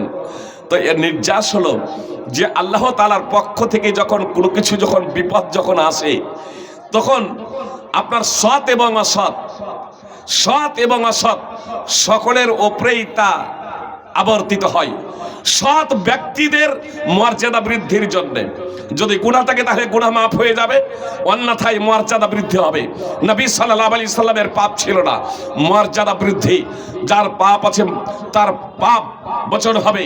সুতরাং মুহাম্মদ সাল্লাল্লাহু আলাইহি সাল্লাম বলেছেন, মান ইউরিদিল্লাহু বিহি খায়রান ইউসিব মিন, 5645 নম্বর হাদিস, সহিহ বুখারী। আল্লাহ যার কল্যাণ চান তাকে বিপদে নিমজ্জিত করেন। আল্লাহ যার কল্যাণ চান তাকে বিপদে নিমজ্জিত করেন। সুনানে তিরমিজি হাদিস নম্বর 2396 এবং সুনানে ইবনে মাজাহ হাদিস নম্বর 4031। উভয় হাদিসে রয়েছে। আপনার সুনানে তিরমিজির বর্ণনায় রয়েছে, আনাস রাদিয়াল্লাহু তাআলা আনহু সূত্রে বর্ণিত, বিপদ যত প্রবল হবে, বিপদ যত গুরুতর হবে, প্রতিদান তত মহান হবে। আল্লাহ যখন কোন জাতিকে যখন ভালো যখন বাসেন, তখন আল্লাহ যখন তার কোনো বান্দাকে যখন ভালোবাসেন, তিরমিজির বর্ণনা, আল্লাহ যখন তার কোনো বান্দাকে ভালোবাসেন তো পার্থিব জগতেই তাকে বিপদে ফেলেন, পার্থিব জগতে বিপদে ফেলেন। আর আল্লাহ যখন কারো অকল্যাণ চান, আল্লাহ যখন কারো অকল্যাণ চান, তখন পার্থিব জগতে তাকে শাস্তি দেওয়া থেকে বিরত থাকেন। আখিরাতে পরকালে পুরোপুরি শাস্তি তাকে দেওয়ার জন্য। সুনানে তিরমিজির বর্ণনা আর সুনানে ইবনে মাজাহ বর্ণনা, আল্লাহ যখন কোন জাতিকে, প্রথম অংশটা একই রয়েছে, বিপদ যত মহান হবে, বিপদ যত ভয়ঙ্কর হবে, প্রতিদান তত মহান হবে। আল্লাহ যখন কোনো কওমকে, সম্প্রদায়কে ভালোবাসেন, তখন তাদেরকে পরীক্ষায় ফেলেন। তখন তাদের পরীক্ষা নেন, বিপদ আপদে তাদেরকে নিমজ্জিত করেন। ফামার রাজিয়া ফালাহুর রেদা, যে সেই বিপদে আপতিত হয়ে সন্তুষ্ট হয়ে যায়, যে সেই বিপদে আপতিত হয়ে সন্তুষ্ট হয়ে যায়, ধৈর্য ধারণ করে, আল্লাহ তাআলার শুকরিয়া আদায় করে, যে আল্লাহর পক্ষ থেকে এসেছে, সে শুকরিয়া আদায় করে, সন্তুষ্ট থাকে সেই বিপদে, হা হুতাশ করে না, নিরাশ হয়ে যায় না, আল্লাহর রহমত থেকে সে নিরাশ হয়ে যায় না, আল্লাহ তাআলাকে আরো সে ডাকতে থাকে, তাহলে তার জন্য রয়েছে সন্তুষ্টি আল্লাহ তাআলার, অর্থাৎ আল্লাহ তাআলার সন্তুষ্টি। ওয়ামান সাখিতা ফালাহুস সাখাত, আর যে ব্যক্তি অসন্তুষ্ট হয়ে যায় বিপদে নিমজ্জিত হওয়ার পরে, যে ব্যক্তি হাহুতাশ শুরু করে দেয়, অসন্তুষ্ট হয়ে যায়, ভালো কাজ করছি তার উপরেও আমার আবার বিপদ, আমি নামাজ পড়ছি তার উপরে আমাকে আবার অসুখ বিসুখ ছাড়ে না। সুপ্রিয় ভাই এবং বোন, কথা খুব মনোযোগ দিয়ে শুনবেন। আল্লাহ আপনার পরীক্ষা নিচ্ছেন, যে আপনি সুস্থ অবস্থায় একরকম ছিলেন, আপনি যখন অসুস্থ হয়েছেন তখন আপনি আল্লাহর দিকেই ধাবমান হচ্ছেন, আল্লাহর প্রতি আপনি সন্তুষ্ট থাকছেন না আপনি অধৈর্য হয়ে যাচ্ছেন। যদি অধৈর্য হয়ে যান, যদি অসন্তুষ্ট হয়ে যান, তাহলে পরীক্ষায় ফেল। এজন্য কখনো অসন্তুষ্ট হবে না। মুহাম্মদ সাল্লাল্লাহু আলাইহি সাল্লাম বললেন, ওমান সাখাতা ফালাহু সুখ, আর যে অসন্তুষ্ট হয়ে যাবে তার জন্য রয়েছে অসন্তুষ্টি। অর্থাৎ যে অসন্তুষ্ট হবে, বিপদ আপদে পতিত হওয়ার পরে সে অসন্তুষ্ট হবে, অধৈর্য হয়ে যাবে, তাহলে তার জন্য রয়েছে আল্লাহ তাআলার অসন্তুষ্টি। সুনানে ইবনে মাজাহ হাদিস নম্বর 4031। তো আমি আপনাদেরকে বলছিলাম যে মুহাম্মদ সাল্লাল্লাহু আলাইহি সাল্লাম উহুদের যুদ্ধে 50 জন সাহাবীকে একটি পাহাড়ের চূড়ায় দাঁড় করিয়ে দিয়ে এই কথা বলেছিলেন, সর্ব অবস্থাতেই তোমরা পাহাড়ের চূড়ায় থাকবে, যতক্ষণ না দ্বিতীয় বার্তা যাবে তোমরা পাহাড়ের চূড়া ত্যাগ করবে না, পাহাড়ের চূড়া থেকে নেমে আসবে না। মুহাম্মদ সাল্লাল্লাহু আলাইহি সাল্লামের দ্বিতীয় বার্তা যাওয়ার আগেই পাহাড়ের চূড়া থেকে সিংহভাগ সাহাবী নেমে গিয়েছিলেন। পরিণতি হয়েছিল বিজয়ী যুদ্ধ পরাজয়ের রূপ ধারণ করেছিল। সেখানে মুহাম্মদ সাল্লাল্লাহু আলাইহি সাল্লাম নিজেও আহত হয়েছিলেন, তার পবিত্র দাঁত ভেঙে গিয়েছিল, 70 জন সাহাবী শহীদ হয়ে গিয়েছিলেন। সেই প্রেক্ষাপটে আল্লাহ তাআলা ওহী অবতীর্ণ করলেন, ওয়ালা তাহিনু ওয়ালা তাহজানু ওয়ালা তাহিনু ওয়ালা তাহজানু ওয়া আনতুমুল আ'লাউনা ইন কুনতুম মুমিনিন। তোমরা সাহস হারা হইও না, তোমরা দুঃখিত হইও না, তোমরা হীনমনোবল হইও না, তোমরা দুঃখিত হইও না, তোমরাই বিজয়ী হবে যদি ঈমানদার হও। সূরা আলে ইমরান 3 নম্বর সূরার 139 নম্বর আয়াত। সুপ্রিয় ভ্রাতৃবৃন্দ, ভগ্নীগণ, কথা খুব মনোযোগ দিয়ে শুনবেন। আল্লাহ এই আয়াত অবতীর্ণ করছেন সাহাবাদেরকে সম্বোধন করে, সাহাবাদের প্রেক্ষাপটে নবী সাল্লাল্লাহু আলাইহি সাল্লামের একটা বাণীকে হালকাভাবে নেওয়ার কারণে তাদের উপরে যে বিপদ নেমে এসেছিল, তারা যে পরীক্ষার সম্মুখীন হয়েছিলেন, সেখানে আল্লাহ তাআলা সান্ত্বনা দিতে গিয়ে বলছেন তোমরা হীনমনোবল হও না, তোমরা মনোবল হারিয়ে ফেলো না, তোমরা দুঃখিত হইও না, তোমরাই বিজয়ী হবে, তোমরাই জয়ী হবে। আগের কথাটা ইন কুনতুম মুমিনিন, যদি তোমরা মুমিন হও, ওয়ালা তাহিনু ওয়ালা তাহজানু ওয়া আনতুমুল আ'লাউনা ইন কুনতুম মুমিনিন, তোমরাই বিজয়ী হবে যদি তোমরা মুমিন হও, তোমরা মুসলমান হও। সাহাবায়ে কেরাম তো মুসলমান ছিলেন, সাহাবায়ে কেরাম তো মুসলমান ছিলেন। আবার এই কথা কেন বললেন যদি তোমরা মুমিন হও? আসলে প্রকৃত মুমিন হওয়ার দিকে আল্লাহ তাআলা মাত্র আয়াতে ইঙ্গিত করেছেন। প্রকৃত খাঁটি পূর্ণ মুমিন যে সাহাবায়ে কেরাম প্রকৃতই মুসলমান ছিলেন, তাদের মধ্যে কপটতা ছিল না, প্রকৃতই মুসলমান ছিলেন, খাঁটি মুসলমান ছিলেন।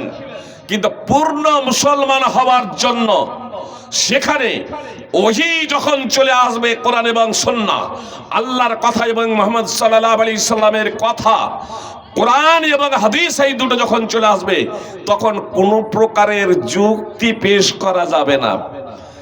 আল্লাহর কথা এবং রাসূল সাল্লাল্লাহু আলাইহি সাল্লামের নির্দেশকে হালকা ভাবে নেওয়া যাবে না, এদিকে ইঙ্গিত করেছেন। আরে এদের তো বৈশিষ্ট্য হবে, আল্লাহ তাআলা বলছেন ইন্নামা কানা কাওলাল মুমিনিনা ইযা দুউ ইলাল্লাহি ওয়া রাসূলিহি লিয়াহকুমা বাইনাহুম আন ইয়াকুলু সামি'না ওয়া আতা'না।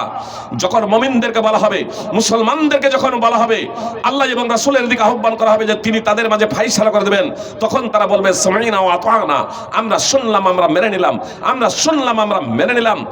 সূরা নূর 24 নম্বর সূরার 51 নম্বর আয়াত। এটা তো ইহুদিদের বৈশিষ্ট্য, সামি'না ওয়া আসাইনা, আমরা শুনলাম, আমরা মানতে পারবো না। আর মুনাফিক নকল মুসলমানদের বৈশিষ্ট্য যে যখন এদেরকে আল্লাহ এবং তার রাসূলের দিকে আহ্বান করা হবে, আল্লাহ যা অবতীর্ণ করেছেন সেই দিকে আহ্বান করা হবে, তখন এরা বলবে না যে আমরা মানবো না পরিষ্কার ভাবে। ওই আহলে কিতাবদের মতো, ইহুদিদের মতো, মুশরিকদের মতো বলবে না বাপ দাদাদের যা করতে দেখেছি তাই আমরা করব। মুশরিকদের মতো এরা বলবে না, এরা তাদের মতো যা কিছু হবে, অর্থাৎ তাদের মন মতো কিছু হলে তখন সেই কাজগুলো করবে।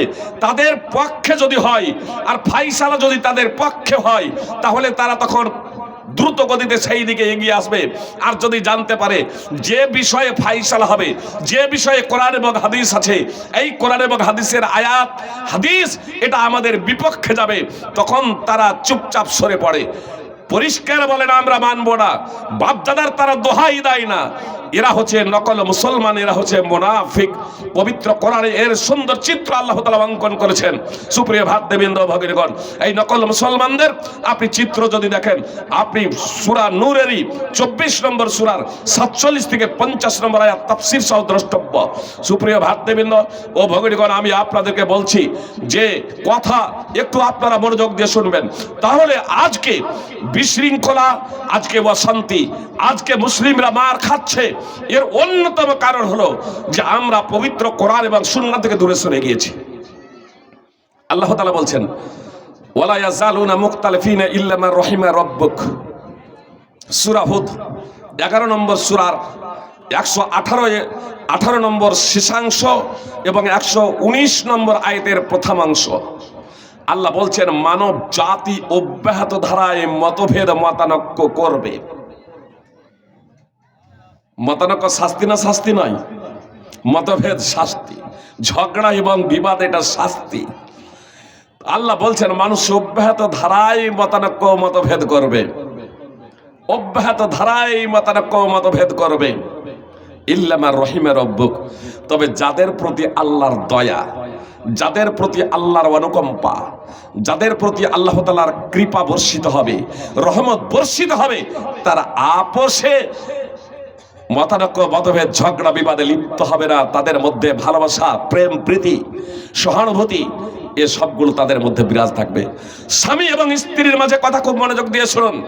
স্বামী এবং স্ত্রীর মাঝে যদি ক্রোহ, ঝগড়া বিবাদ লেগে থাকে, জানবেন আল্লাহ তাআলার অশান্তি রয়ে, আল্লাহ তাআলা তাদের প্রতি অসন্তুষ্ট।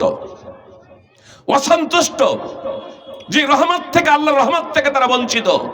পিতা পুত্র, মাতা কন্যা, জায়ে ননদে পারিবারিক জীবনে যদি অশান্তি থেকে থাকে, ঝগড়া বিবাদ যদি লেগে থাকে, তাহলে জানবেন পরিবারে আমাদের আল্লাহ তাআলার রহমত থেকে আমরা বঞ্চিত।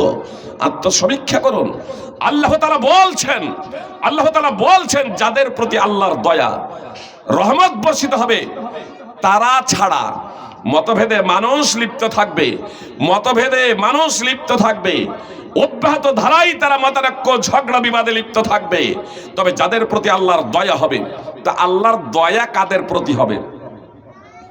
আল্লাহর রহমত কিভাবে পাওয়া যাবে? আল্লাহর অনুকম্পা আমরা কিভাবে পাবো? আল্লাহ তাআলা বলছেন ওয়াতিউল্লাহ ওয়ার রাসূল লাআল্লাকুম তুরহামুন।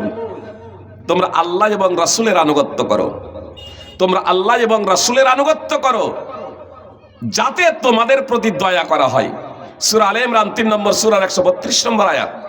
এত দ্বারা স্পষ্ট হয়ে গেল যে আমরা যদি আল্লাহ এবং তার রাসূলের আনুগত্য করি, তাহলে আল্লাহর রহমত আমাদের উপরে বর্ষিত হবে। আর আল্লাহর রহমতের যখন আমরা অধিকারী হব, তখন স্বামী স্ত্রীতে ঝগড়া বিবাদ কোনো লেগে থাকতে পারে না। পরিবারে তখন অশান্তি আসবে না, সুখ এবং শান্তি বিরাজ করবে। সুখ এবং শান্তি আল্লাহ এবং তার রাসূলের। তো এজন্য আল্লাহ এবং তার রাসূলের একবার আনুগত্য করে দেখুন। আল্লাহ এবং তার রাসূলের আনুগত্য থেকে তো বিরত থেকেছেন। আল্লাহ এবং তার রাসূল সাল্লাল্লাহু আলাইহি সাল্লামের আনুগত্য, আল্লাহ বলছেন ওয়াতিউল্লাহ ওয়া রাসূলাহু ওয়া লা তানাযাউ ফাতাফশালু ওয়া তাযহাবা রিহুকুম ওয়াসবিরু ইন্নাল্লাহা মা'আস সাবিরিন। যে কেউ আল্লাহ এবং তার রাসূলের আনুগত্য, আল্লাহ বলছেন তোমরা আল্লাহ এবং তার রাসূলের আনুগত্য করো, আপোষে ঝগড়া বিবাদ করো না, মতভেদ করে আপোষে ঝগড়া বিবাদ করো না। তোমরা আল্লাহ এবং তার রাসূলের আনুগত্য করো, আপোষে ঝগড়া বিবাদ করো না, মতভেদ করো না। যদি করো আল্লাহ তাআলা বলছেন তোমাদের শক্তি চলে যাবে, তোমরা কাপুরুষ হয়ে যাবে এবং তোমাদের শক্তি চলে যাবে। এবং ধৈর্য ধারণ করো, আসবিরু, ধৈর্য ধারণ করো, ইন্নাল্লাহা মা'আস সাবিরিন, নিশ্চয় আল্লাহ তাআলা ধৈর্যশীলদের সাথে আছেন। আল্লাহ তাআলা স্পষ্টভাবে বলছেন ওয়াতিউল্লাহ ওয়া রাসূলাহু ওয়া লা তানাযাউ ফাতাফশালু ওয়া তাযহাবা রিহুকুম। তোমরা আল্লাহ এবং রাসূলের আনুগত্য করো, আল্লাহ এবং তার রাসূলের আনুগত্য করো, তোমরা পরস্পরে ঝগড়া করো না। যদি ঝগড়া করো তাহলে কি হবে? আপোষে যদি ঝগড়া করো তাহলে কি হবে? ফাতাফশালু, তাহলে তোমরা সাহসহারা হয়ে যাবে, তোমরা কাপুরুষ হয়ে যাবে।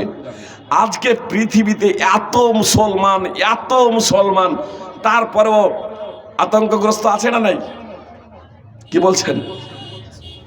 আজ মুসলিম আতঙ্কগ্রস্ত।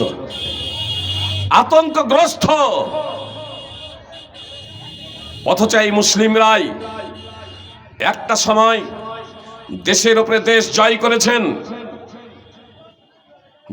কাউকে দেখে পরোয়া করেননি, কাউকে দেখে পরোয়া করেনি। একমাত্র তারা আল্লাহকেই ভয় করতেন। জি, একমাত্র আল্লাহকে ভয় করতেন। খুবাইব বিন আদির ঘটনা আপনারা শুনেছেন, বুখারী, মুসনাদ আহমদ বিভিন্ন হাদিস গ্রন্থে তার ঘটনা রয়েছে। খুবাইব বিন আদি কে একদা হারিস বিন আমিরের ছেলেরা বন্দী করেছিল। হারিস বিন আমিরের ছেলেরা কিনে নিয়েছিল এই লক্ষ্য এবং উদ্দেশ্যে, যখন খুবাইব বিন আদি বন্দী হন, যারা বন্দী করেছিল তাদের কাছে এই লক্ষ্য এবং উদ্দেশ্যে কিনে নিয়েছিল হারিস বিন আমিরের ছেলেরা যে তাকে তারা হত্যা করবে। আর এর কারণ ছিল এই খুবাইব বিন আদি রাদিয়াল্লাহু তাআলা আনহু বদরের যুদ্ধে হারিস বিন আমিরকে হত্যা করেছিলেন। যে হারিস বিন আমির ইসলামকে পৃথিবীর বুক থেকে মুছে দেওয়ার জন্য, মুহাম্মদ সাল্লাল্লাহু আলাইহি সাল্লামকে হত্যা করার জন্য মুশরিকদের সঙ্গ দিয়ে বদর প্রান্তরে উপস্থিত হয়েছিল। খুবাইব বিন আদি রাদিয়াল্লাহু তাআলা আনহু বদরে তাকে হত্যা করেছিলেন।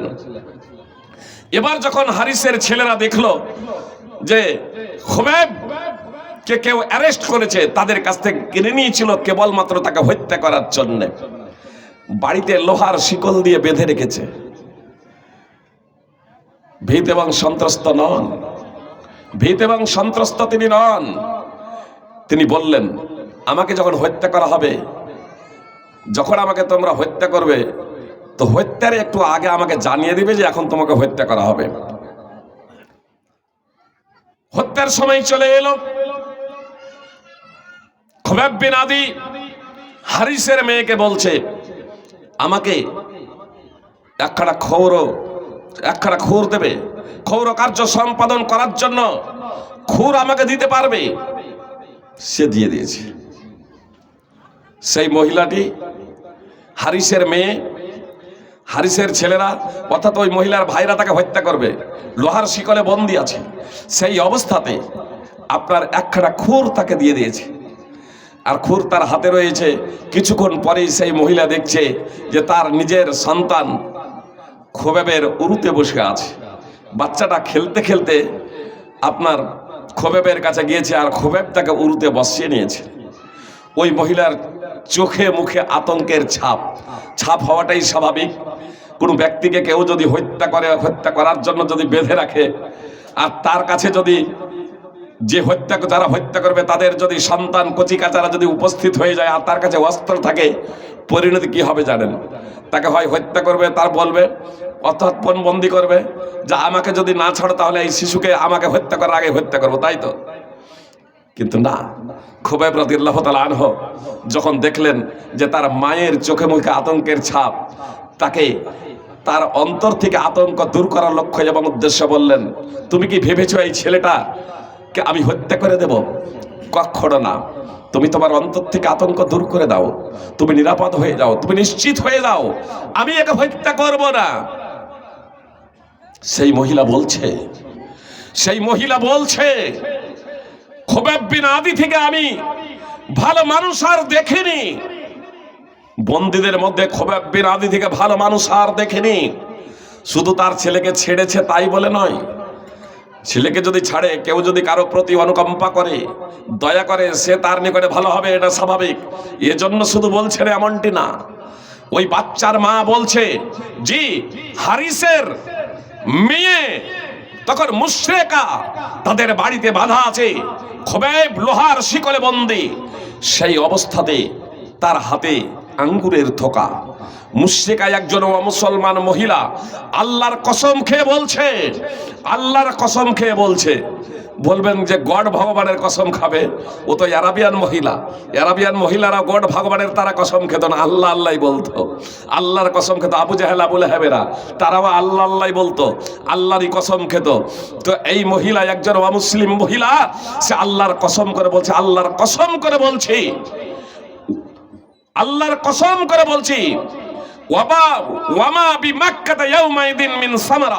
সে সময় মক্কার মাটিতে কোনো ফল ছিল না, অথচ দেখছি খুবাইবের হাতে আঙ্গুরের থোকা, তা থেকে তিনি ছিঁড়ে ছিঁড়ে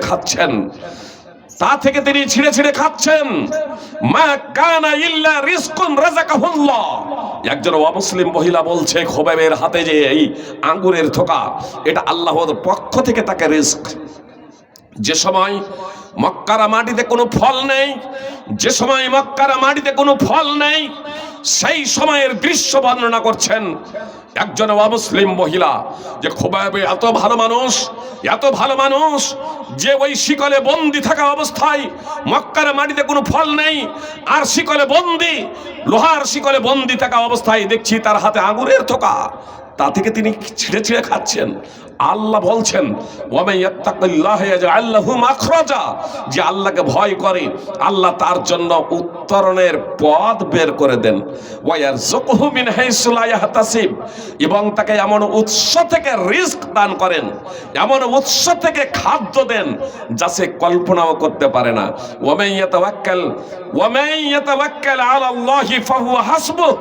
এবং যে আল্লাহর উপরে ভরসা করে, আল্লাহর উপরেই তাওয়াক্কুল করে, তো আল্লাহ তার জন্য যথেষ্ট। সূরা তালাক 65 নম্বর সূরার 2য় আয়াতের শেষাংশ এবং 3য় আগের আয়াতের প্রথমাংশ। আল্লাহকে যে ভয় করে আল্লাহ তার জন্য উত্তরণের পথ বের করে দেন। সুপ্রিয় ভাতৃবৃন্দ, ভগ্নীগণ, আল্লাহ তাআলা বললেন, তোমরা আল্লাহ এবং তার রাসূলের আনুগত্য করো। আল্লাহ এবং তার রাসূলের আনুগত্য করো। আল্লাহ এবং তার রাসূলের আনুগত্য কিভাবে তারা করতেন, কতটা করতেন, একটা ঘটনা আর আপনাদের সামনে নিয়ে আসি, কথা খুব মনোযোগ দিয়ে শুনবেন। আপনারা সূরা বুরুজ অধ্যয়ন করবেন, সূরা বুরুজ, ওয়াস-সামাই যাতিল বুরুজ, এই সূরাটা তাফসীর সহ আপনারা অধ্যয়ন করবেন। দেখবেন ওই যে একজন গোলাম বাদশা তার কিছু সৈন্য সামন্ত দিয়ে পাহাড়ের চূড়ায় পাঠিয়েছিল, তাকে পাহাড়ের চূড়ায় নিয়ে গিয়ে বলবে যে তুমি যদি তোমার দিন থেকে ফিরে না এসো, তাহলে পাহাড়ের চূড়া থেকে তোমাকে নিক্ষেপ করে জীবনে শেষ করে দেব। পাহাড়ের চূড়ায় যখন নিয়ে উঠেছিল, তারা বলল এ কথা, দিন থেকে ফিরে এসো, নইলে তোমাকে পাহাড়ের চূড়া থেকে ধাক্কা দিয়ে ফেলে তোমাকে শেষ করে দেব। সে কি বলেছিল? আল্লাহুম্মা কফিনিহিম বিমা শি'ত, হে আল্লাহ, যেভাবে ইচ্ছা এদের থেকে তুমি আমার জন্য যথেষ্ট হয়ে যাও। পাহাড়ে একটা কম্পন সৃষ্টি হয়েছিল, যার মাধ্যমে যারা নিয়ে গিয়েছিল তারা সকলে গড়িয়ে পড়ে মৃত্যুবরণ করে। একমাত্র ওই গোলাম অক্ষত অবস্থায় বাদশার দরবারে ফিরে আসে। আপনারা দেখেছেন, তাফসীর অধ্যয়ন করবেন, সঠিক ঘটনা সোহেব রুমি থেকে ঘটনা সহিহ মুসলিমে বর্ণিত আছে, হাদিস নম্বর 3005। আবার কিছু লোকজন নিয়ে বাদশা প্রেরণ করলো, একে নদীতে নিয়ে যাও, আর মাঝ নদীতে নিয়ে গিয়ে তাকে বলবে, যদি তুমি নৌকায় করে যদি তুমি তোমার দিন থেকে ফিরে না এসো, বাদশাকে যদি রব বলে মেনে না নাও, তাহলে তোমাকে এই নদীতে ফেলে দেবো, ডুবিয়ে মেরে ফেলবো। আপনার মাঝ নদীতে যখন যাচ্ছে, আবার তুফান হচ্ছে, সেই দোয়া সেই ছেলে আল্লাহর কাছে প্রার্থনা করছে, আল্লাহুম্মা ফিনিহিম বিমা শিত, হে আল্লাহ, যেভাবে হয় তুমি আমার জন্য যথেষ্ট হয়ে যাও এদের থেকে। সেই ছেলে বক্ষত অবস্থায় বাদশার দরবারে উপস্থিত, তারা সবাই মারা যাচ্ছে। আপনারা এই ঘটনা বলিও দেখেছেন। সুপ্রিয় ভ্রাতৃবৃন্দ, ভৈরগণ, আজ আমরা মুসলিম জাতি নির্যাতিত, পদদলিত। এর অন্যতম কারণ হলো যে আমরা আল্লাহ এবং তার রাসূলের আনুগত্য করিনি। বলবেন যে ফাইজি সাহেব কি বলছেন? আমরা তো আল্লাহ এবং তার রাসূলের আনুগত্য করে চলেছি। আমি আপনাদের বললাম যে মুহাম্মদ সাল্লাল্লাহু আলাইহি সাল্লামের একটা বাণীকে লঙ্ঘন করার কারণে, একটা বাণীকে উপেক্ষা করার কারণে কি পরিণতি হয়েছিল। আর আমরা তো মুহাম্মদ সাল্লাল্লাহু আলাইহি সাল্লামের হাজার হাজার বাণীকে লঙ্ঘন করে চলেছি। যত বড় বড় জুব্বা এবং পাগড়ি দেখছেন, সহিহ মুসলিম সহ বিভিন্ন হাদিস গ্রন্থে আছে, কবরের উপরে মসজিদ নির্মাণ, কবরের উপরে বিল্ডিং নির্মাণ করো না, কবরের উপরে বিল্ডিং নির্মাণ করো না, কবরকে চুনকাম করো না। আজকে তারাই হয়ে কি করছে, বড় বড় পাগড়ি আর জুব্বা পড়ে কবরের উপরে বিল্ডিং হচ্ছে না, হচ্ছে না। যত মাজার, কবরকে মুহাম্মদ সাল্লাল্লাহু আলাইহি সাল্লাম পাকা করতে নিষেধ করলেন, কবরের উপরে বিল্ডিং নির্মাণ করতে নিষেধ করলেন, মুহাম্মদ সাল্লাল্লাহু আলাইহি সাল্লামের নির্দেশ লঙ্ঘন। আসুন সার্বিকভাবে বলবেন যে এটা তো ওই মাযহাবিরা করে, কিছু মাযহাবিরা করে, আমরা তো করি না, আমরা আহলে হাদিস, আমরা করি, লঙ্ঘন করেছি কি করিনি, এটা আমরা একটু পর্যালোচনা করি। মুহাম্মদ সাল্লাল্লাহু আলাইহি সাল্লাম বলেছেন, আল হাদুল্লাযী বাইনানা ওয়া বাইনাহুমুস সালাহ ফামান তারাকাহা ফাকাদ কাফার। আমাদের মাঝে এবং তাদের মাঝে, অর্থাৎ মুসলমানদের মাঝে এবং মুসলমানদের মাঝে পার্থক্য নির্ণয়কারী হলো নামাজ। যে ব্যক্তি নামাজ ছেড়ে দিল সে কুফর করলো। সুনানে তিরমিজি হাদিস নম্বর 2621, সুনানে নাসাই, ইবনে মাজাহ, মুসনাদ আহমদ হাদিস রয়েছে। নবী সাল্লাল্লাহু আলাইহি সাল্লাম বলেছেন, লাইসা বাইনাল আবদি ওয়াশ শিরকি ইল্লা তারকুস সালাহ ফাইজা তারাকাহা ফাকাদ আশরাক। বান্দার মাঝে এবং শিরকের মাঝে পার্থক্য নির্ণয়কারী হলো শিরক। যে ব্যক্তি নামাজ ছেড়ে দিল সে শিরক করলো। সুনানে ইবনে মাজাহ হাদিস নম্বর 1080, শারহ উসুল ইতিকাদ আহলি সুন্নাত ওয়াল জামাআহ ইমাম লালাকাইর হাদিস নম্বর 1521। সুপ্রিয় ভ্রাতৃবৃন্দ, ভগ্নীগণ, আজকে আমাদের আহলে হাদিস পরিবারে এই শিরক এবং কুফর আছে না নেই? কি বলছেন? শিরক কুফর নেই? আব্দুল্লাহ বিন আমর বিন আস রাদিয়াল্লাহু তাআলা আনহু বলেন, যখন তোমাদের শিশুদের বয়স 7 বছর হবে তখন নামাজের নির্দেশ দেবে। তোমাদের সন্তানদের নামাজের নির্দেশ দেবে যখন তাদের বয়স 7 বছর হবে। আর যখন 10 বছর হয়ে যাবে নামাজ না পড়ার জন্য মারবে। আমাদের সন্তান ছেলে মেয়ের বয়স 10 বছর হয়ে গেছে, নামাজ না পড়ার জন্য কখনো প্রহার করেছি? যে আমাদের ছেলে মেয়ের বয়স 10 বছর হয়ে গেছে, নামাজ না পড়ার জন্য প্রহার করেছি? প্রহার তো করেছি, নামাজ না পড়ার জন্য, নামাজ পড়ার জন্য প্রহার করিনি। নামাজ যে পড়ে না তার জন্য প্রহার করিনি যে নামাজ পড়ো, নামাজ পড়ার জন্য তাকে প্রহার করিনি। নামাজ পড়ে না তার জন্য প্রহার করিনি, তাকে নামাজ পড়ানোর জন্য যে নামাজ পড়ো, না হলে প্রহার করব, মারবো, এ ভয় আমরা তাকে দেখাইনি। আমাদের ওই 10 বছর কেন 6-7 বছর ছেলেদেরও আমরা মারধর করেছি কখনো। কি জন্য? যদি ইংলিশ মিডিয়ামে না যায়, যদি স্কুলে না যায়, যদি কোচিং যদি না করে, তাহলে আমরা তাদেরকে মারধর করেছি। আপনার দুনিয়ার জন্য, পার্থিব জীবনের জন্যে, দুনিয়ার জন্যে আমরা আসলে আমাদের সন্তান সন্ততিদের মারধর করেছি। অথচ মুহাম্মদ সাল্লাল্লাহু আলাইহি সাল্লাম বললেন, 10 বছর বয়স হয়ে গেলে ছেলে এবং মেয়েদের আর যদি তারা নামাজ না পড়ে তাহলে প্রহার করো। সুপ্রিয় ভাই এবং বোন, আমরা তাহলে মুহাম্মদ সাল্লাল্লাহু আলাইহি সাল্লামের নির্দেশকে লঙ্ঘন করলাম না? সুনানে আবি দাউদ হাদিস নম্বর 495। কথা একটু খুব মনোযোগ দিয়ে শুনবেন। এইভাবে যদি আপনাদের সামনে এক এক করে মুহাম্মদ সাল্লাল্লাহু আলাইহি সাল্লামের নির্দেশাবলী যদি আপনাদের সম্মুখে পরিবেশন করতে থাকি, তাহলে আপনারা দেখবেন যে শুধু একটা দুটা নয়, আপনার শত শত নির্দেশকে আমরা আজকে লঙ্ঘন করে চলেছি। যদি আমরা স্পষ্টভাবে বলিনি, মানব না, কিন্তু আমরা এগুলো করে চলেছি। আমরা এগুলো করে চলেছি সুপ্রিয় ভাই এবং বোন। যেখানে আল্লাহ তাআলা একাধিক জায়গাতে বলছেন আকিমুস সালাহ, সালাত কায়েম করো, ওয়াতুস সাকাত এবং যাকাত দাও। আমরা সালাত কায়েম করি না, নামাজ পড়ি না, যাকাত দেই না। মানে কি সুপ্রিয় ভাই এবং বোন, 95% মুসলমান আজকে যাকাত নামাজ পড়ে না, যাকাত এবং যাকাত দেই না। তাহলে এদের উপরে আল্লাহ তাআলার গজব বর্ষিত হবে না হবে না? এদের উপরে আল্লাহর মার হবে না হবে না? এদের উপরে মার হবে, এটা স্বাভাবিক। এদের উপরে গজব বর্ষিত হবে, এটা স্বাভাবিক। কথা খুব মনোযোগ দিয়ে শুনুন। আমি আপনাদের বলছিলাম আব্দুল্লাহ বিন উমর রাদিয়াল্লাহু তাআলা আনহু সূত্রে বর্ণিত 5টি পয়েন্ট রয়েছে সে হাদিসে। আমি চতুর্থ এবং পঞ্চম নম্বর পয়েন্ট বলবো।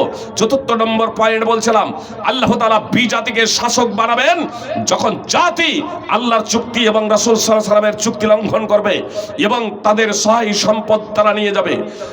ওয়ামা লাম তাহকুম আইম্মাতুহুম, কোন বর্ণনায় আছে ওয়ামা লাম ইয়াহকুম আইম্মাতুহুম বিকিতাবিল্লাহ।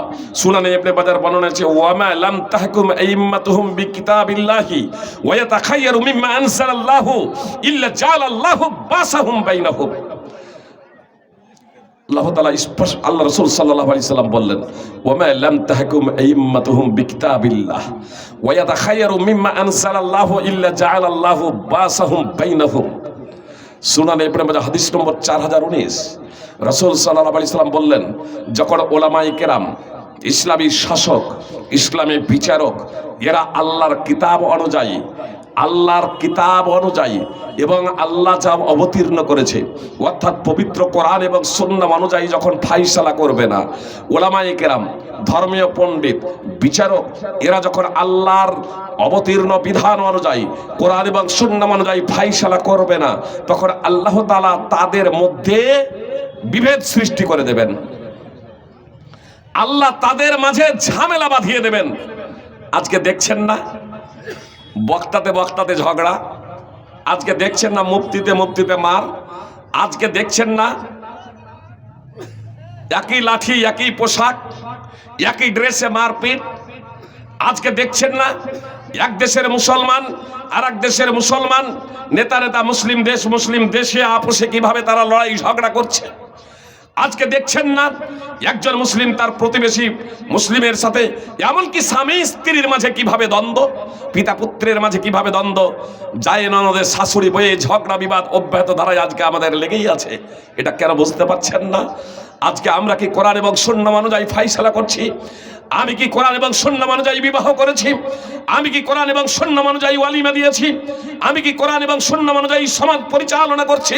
সুপ্রিয় ভাই এবং বোন, আজকে আমাদের উপরে নানা ধরনের জুলম নির্যাতন, মুসলিম জাতি আজ পদদলিত লাঞ্ছিত হওয়ার অন্যতম কারণই হলো আল্লাহ তাআলার বিধিবিধানকে আমরা শুধু এই মসজিদের চতুর্সীমার ভিতরে কিছুটা সীমাবদ্ধ করে দিয়েছি। কিন্তু ইসলাম তো মসজিদের চতুর্সীমার ভিতরে সীমাবদ্ধ নয়, মাদ্রাসার দেওয়ালের ভিতরে সীমাবদ্ধ নয়।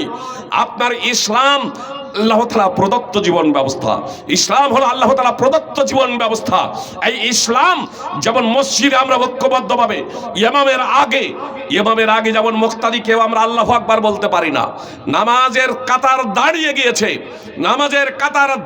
গিয়েছে। জি, একদা মুহাম্মদ সাল্লাল্লাহু আলাইহি সাল্লাম মুসল্লায় দাঁড়িয়ে গেছেন, ইমামের জায়গায় দাঁড়িয়ে গিয়েছেন। স্মরণে এলো যে ফরজ গোসল করা হয় নাই। মুহাম্মদ সাল্লাল্লাহু আলাইহি সাল্লাম ইঙ্গিত করলেন, সহিহ বুখারীর হাদিস, তোমরা দাঁড়িয়ে থাকো। সাহাবায়ে কেরাম দাঁড়িয়ে থাকলেন। মুহাম্মদ সাল্লাল্লাহু আলাইহি সাল্লাম বাড়ি গেলেন, গোসল করে এলেন, মাথার চুল থেকে টপ টপ করে পানি ঝরছে, মুসল্লায় দাঁড়ালেন, ইমামতি করলেন। আজকে মুসল্লিরাই আজকে ইমামকে নির্দেশনা দিই, ইমামকে বলি, এই ইমামতি করুন, আগে বাড়ুন, একটু দাঁড়ান, জি সময় হয়ে গেছে, আপনি দেখতে পাচ্ছেন না, কত রকমের কথা। অথচ যখন ইমাম মুসল্লায় দাঁড়িয়ে যাচ্ছে, তারাও কিন্তু আগে আল্লাহু আকবার আর বলতে পারছেন না। যদিও অনেকেই ইমামের হাত উঠানোর আগেই মুক্তাদি হাত উঠিয়ে বসে আছে, শুধু আল্লাহু আকবারটা বলতে পারছেন না যে কখন ইমাম আল্লাহু আকবার বলবে। ইমামের আগে আপনি সালাম ফিরাতে পারছেন না। এর মাধ্যম দিয়ে আপনি কি প্রশিক্ষণ নিচ্ছেন? এর মাধ্যম দিয়ে আমি এবং আপনি কি ট্রেনিং প্রাপ্ত হয়েছি? সুপ্রিয় ভাই এবং বোন, যদি এটা যদি অনুধাবন করতে পারতাম, আত্মস্থ করতে পারতাম যে ইমাম এতই সম্মানিত ব্যক্তি, ইমাম এতই সম্মানিত ব্যক্তি যে তার আগে নামাজে প্রবেশও করতে পারি না, আর তার আগে নামাজ থেকে বের হতে পারি না, আমার দোয়া হয়ে গেছে, তারপরেও অপেক্ষা করতে হচ্ছে ইমামের। ইমাম কত সম্মানিত ব্যক্তি সুপ্রিয় ভাই এবং বোন, এটা যদি আমরা প্রত্যেক মুসল্লি যদি বুঝতে যদি পারতাম, তাহলে আজকে আমাদের সমাজের চিত্রটা ভিন্ন হতো। ইমাম সাহেব বক্তব্য দিয়েছেন সুদ হারাম, ইমাম সাহেব বক্তব্য দিয়েছেন নেশাজাত দ্রব্য হারাম। জি, ইমাম সাহেব বক্তব্য দিয়েছেন তোমরা যদি নামাজ না পড়ো, নামাজ ছেড়ে দেওয়া কুফর এবং শিরক মহাপাপ। যদি তোমরা পর্দা যদি না করো, ইসলামের বিধিবিধান যদি মেনে চলো, ইসলামের যদি বিরুদ্ধাচরণ করো, ইসলামকে নিয়ে যদি হাসি ঠাট্টা বিদ্রুপ করো, তাহলে এই ধরনের ব্যক্তি ইসলাম থেকে বের হয়ে যাবে। কথা খুব মনোযোগ দিয়ে শুনুন। ইসলামকে নিয়ে কেউ যদি বিদ্রুপ করে, ইসলামের বিধিবিধানকে নিয়ে কেউ যদি কটাক্ষ করে, হাসি মজাক করে, কেউ যদি বলে একবিংশ শতাব্দীতে ইসলাম অচল, তাহলে সেই ব্যক্তি আর মুসলমান থাকবে না, কোশ্চিন কালেও মুসলমান থাকবে না। আপনারা ফতোয়া নিয়ে নেবেন মাদ্রাসা থেকে। যদি কেউ যদি ইসলামের বিধিবিধানকে যদি অস্বীকার করে, কিছু বিধিবিধানকে কেউ যদি অস্বীকার করে যে ইসলামের বিধিবিধান একবিংশ শতাব্দীতে সম্পূর্ণরূপে সচল নয়, এটা অচল চলতে পারে না, সুপ্রিয় ভাই বোন, তাহলে সে মুসলমান থাকবে না। ধর্মপাল বিয়ে একটা বই লিখেছিল তার্কে ইসলাম, একবিংশ শতাব্দীতে ইসলাম অচল। সানাউল্লাহ অমৃতসরি রাহিমাহুল্লাহ আপনার সেই সময় সেই বইয়ের কয়েকদিন পরেই তিনি জবাব লিখে দিলেন তুর্কে ইসলাম, কাল বিলম্ব না করে ইসলামে প্রবেশ করো। আপনার 1400 বছর যেমন ইসলাম প্রাসঙ্গিক ছিল, আজকে ইসলাম সেই ধরনেরই প্রাসঙ্গিক, এর মধ্যে কোনো কিছু বিলুপ্ত হয় নাই, আর এর আকর্ষণ এখনো হারিয়ে যায় নাই। ধর্মপাল বিয়ে নিজেও তওবা করে কালেমায়ে শাহাদাত পড়ে মুসলিম হয়েছিলেন, সুপ্রিয় ভ্রাতৃবৃন্দ ভগ্নীগণ। আর আজকে এর জন্যই ইসলামের বয়স, মানে ইসলামের বয়স তো আদম আলাইহিস সালাম থেকে নিয়ে, প্রথম মানুষ থেকেই নিয়ে ইসলাম। তবে মুহাম্মদ সাল্লাল্লাহু আলাইহি সাল্লামের মাধ্যমে পুনর্নবায়ন যে হচ্ছে আপনার ইসলামের আবার, তো এটা প্রায় 1400 বছর আগে। আর এর মাঝেই আপনার মুসলিমদের সংখ্যা, ইসলামের অনুসারীর সংখ্যা সারা পৃথিবীতে দ্বিতীয় নম্বরে উঠে এসেছে। আমাদের বিশ্বাস যে 2050-এর মধ্যেই মুসলমান 1 নম্বরে চলে যাবে। আজ বিশ্বে আপনার ইঞ্জিনিয়ার, সাহিত্যিক, দার্শনিক, বৈজ্ঞানিক তারা আপনার কালেমায়ে শাহাদাত পাঠ করে তারা মুসলমান হয়ে যাচ্ছেন। আর আজকে আমরা মুসলমান, হতভাগা মুসলমান, ইসলামটা কি জানার চেষ্টা করলাম না, ইসলামটাকে বোঝার প্রচেষ্টা করলাম না। সুপ্রিয় ভাই এবং বোন, আমি আপনাদেরকে স্পষ্টভাবে বলতে চাই, যদি পরিত্রাণ যদি পেতে চান, মুক্তি যদি পেতে চান, মাথা উঁচু করে যদি দাঁড়াতে চান, পার্থিব জগতেও যদি সুখ এবং শান্তি লাভ করতে চান, তাহলে অবশ্যই ফিরে আসুন ইসলামের দিকে। এর মধ্যেই রয়েছে আপনার জন্য সফলতা। আপনি শাসন ক্ষমতা চান, আপনি টাকা পয়সা চান, আপনি ধন দৌলত চান, আপনি সুখ এবং শান্তি চান, আপনার কাজ সহজ হয়ে যাক আপনি চান, তাহলে আপনি পবিত্র কোরআন আপনি অধ্যয়ন করুন, পবিত্র কোরআন এবং সুন্নাহ অনুযায়ী জীবনযাপন করুন। আল্লাহ তাআলা আপনাকে রাষ্ট্র ক্ষমতা দেওয়ার জন্য ঘোষণা দিয়েছেন। আর আমি রাষ্ট্র ক্ষমতা হারিয়ে দুনিয়াদার হয়ে রাষ্ট্র ক্ষমতার আশা পোষণ করছি। আপনি দিনদার হয়ে যান, দিনদার হয়ে যান। সুপ্রিয় ভ্রাতৃবৃন্দ ভগ্নীগণ, সুপ্রিয় ভ্রাতৃবৃন্দ ভগ্নীগণ, এখানে একটা কথা স্পষ্ট করে দিই, অমুসলমান এবং মুসলমান, মুসলমান এবং মুসলমান, এদের মাঝে একটা বিষয় আমি এখানে স্পষ্ট করে দিই, যে শাস্তির কথা বললেন, বিপদ আপদের কথা বললেন মুসলমানদের জন্য। বিজাতিকে ক্ষমতায় বানাবে, ক্ষমতা দেবেন, বিজাতিকে শাসক বানিয়ে দেবেন, তো তাদেরকে কেন শাস্তি দেবেন না? যদিও আমার কথার মাধ্যমে একটু চলেই এসেছে যে আল্লাহ যাদের কল্যাণ চান তাদেরকে শাস্তি দেওয়া থেকে বিরত থাকেন। পরকালে আখিরাতে জাহান্নামে, মৃত্যুর পরে এবং জাহান্নামে পুরোপুরি শাস্তি দেওয়ার জন্য, মৃত্যুর পর থেকে শাস্তি শুরু হয়ে যাবে, তারপরে কিয়ামতের দিন ফাইসালা করে জাহান্নামে পুরোপুরি শাস্তি দেওয়ার জন্য আল্লাহ তাআলা তাদেরকে পার্থিব জগতে শাস্তি দেওয়া থেকে বিরত থাকেন। এর একটা উদাহরণ সাধারণভাবে দিই, তাহলে আপনাদের বুঝতে সুবিধা হবে। সুপ্রিয় ভাই এবং বোন, এই যে প্রচন্ড শীত, এই প্রচন্ড শীতের সময় 10-12টা ছেলে পার্শ্বে আমাদের নদী মনে করেন, 10-12টা ছেলে এই শীতের প্রচন্ড সময়ে একেবারে সকাল সকাল নদীর ধারে বসে পা হাত ডুবাচ্ছে। 10-12টা ছেলে আছে, আপনি যাবেন, ওই দৃশ্য দেখবেন, তার মধ্যে ওই দৃশ্য দেখে আপনি দেখবেন আপনার ছেলেও ওর মধ্যে আছে। আপনি কার প্রতি বেশি রাগান্বিত হবেন বলেন? সমস্ত ছেলের সব থেকে বেশি কার উপরে আপনার রাগটা হবে? নিজের ছেলে। যদি মারেন, কাকে মারবেন? নিজের ছেলেকে ভালোবাসেন না? নিজের ছেলেকে কেন মারবেন?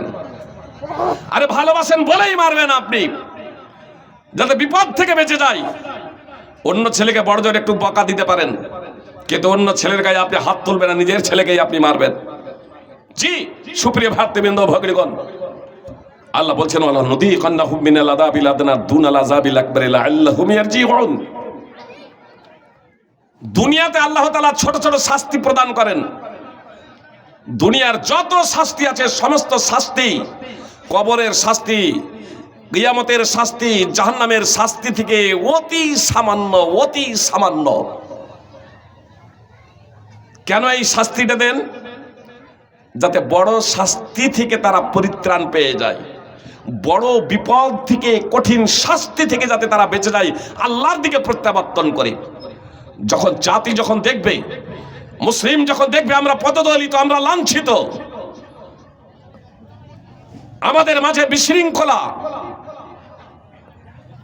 ছেলেমেয়েরা পিতামাতার কথা শুনে না, ছোটরা বড়দের শ্রদ্ধা করে না, বড়রা ছোটদের স্নেহ করে না, আপসে দাঙ্গা ফাসাদ গোলযোগ সদা সর্বদা লেগেই আছে, অশান্তিতে সমাজ ভরপুর, তখন এদের আত্মসমীক্ষার সময়, এদের আত্মসমীক্ষা করতে হবে নিশ্চয়। তাহলে আমরা আল্লাহ এবং তার রাসূল সাল্লাল্লাহু আলাইহি সাল্লামের প্রদর্শিত পথ থেকে দূরে সরে গেছি। আল্লাহ তাআলা বলছেন ফাইন আমানু বিমিসলি মা আমানতুম বিহি ফাকাদ ইহতাদাউ ওয়া ইন তাওয়াল্লাউ ফাইন্নামা হুম ফি শিকাক। সূরা বাকারা 2 নম্বর সূরার 137 নম্বর আয়াত। আল্লাহ বলছেন যদি তারা তোমাদের মতো ঈমান নিয়ে আসে, যদি তারা তোমাদের মতো ঈমান নিয়ে আসে, তবে হেদায়েত প্রাপ্ত হবে, সৎপথের পথিক হবে। আর যদি বিমুখ হয়, তোমাদের মতো ঈমান না নিয়ে আসে, তাহলে তারা তো রয়েছে কেবল বিরোধিতাই। তারা এবং তোমাদের এই দুটো শব্দ যদি বুঝে নেন, তাহলে আয়াতের তাৎপর্য বুঝতে আপনাদের সুবিধা হবে। তারা বলতে কারা আর তোমাদের বলতে কারা? এই আয়াত, কোরআনের আয়াত কার উপরে অবতীর্ণ হয়েছে? মুহাম্মদ সাল্লাল্লাহু আলাইহি সাল্লাম। তো মুহাম্মদ সাল্লাল্লাহু আলাইহি সাল্লামের উপরে কোরআনের আয়াত অবতীর্ণ হয়েছে। জি বুঝার প্রচেষ্টা করুন।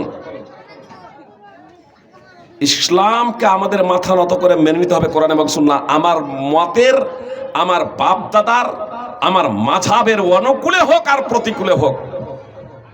জানাজার নামাজে সূরা ফাতিহা পড়তে হবে কিনা, শুধু আজকে এমনটি না, অতীতে ফরজ নামাজে সূরা ফাতিহা পড়তে হবে কি হবে না, এই নিয়েও মতভেদ রয়েছে। আপনার তারিখে দেমাশক, ইবনে আসাকির, তারিখুল ইসলাম, বিভিন্ন ইতিহাসের বইয়ে বিশুদ্ধ সনদে বর্ণিত আছে, একজন আহলুর রায়, একজন আহলে হাদিসকে বলছে যে আপনারা যে বলছেন সূরা ফাতিহা নামাজে পড়তে হবে, তো এর দলিল? বলছেন নবী সাল্লাল্লাহু আলাইহি সাল্লাম বলেছেন লা সালাতা লিমান লাম ইয়াকরা বিফাতিহাতিল কিতাব। তার নামাজ হয় না যে ব্যক্তি সূরা ফাতিহা পড়ে না। তখন সেই আহলুর রায় বলছে, সেই মাযহাবী লোকটা বলছে, যারে সূরা ফাতিহা তো আল্লাহ রাসূল সাল্লাল্লাহু আলাইহি সাল্লামের যুগে ছিল না, ইন্নামা নাযালাত ফি আহদে উমর। সূরা ফাতিহা তো অবতীর্ণ হয়েছে উমরের যুগে। নাউযুবিল্লাহি মিন যালিক।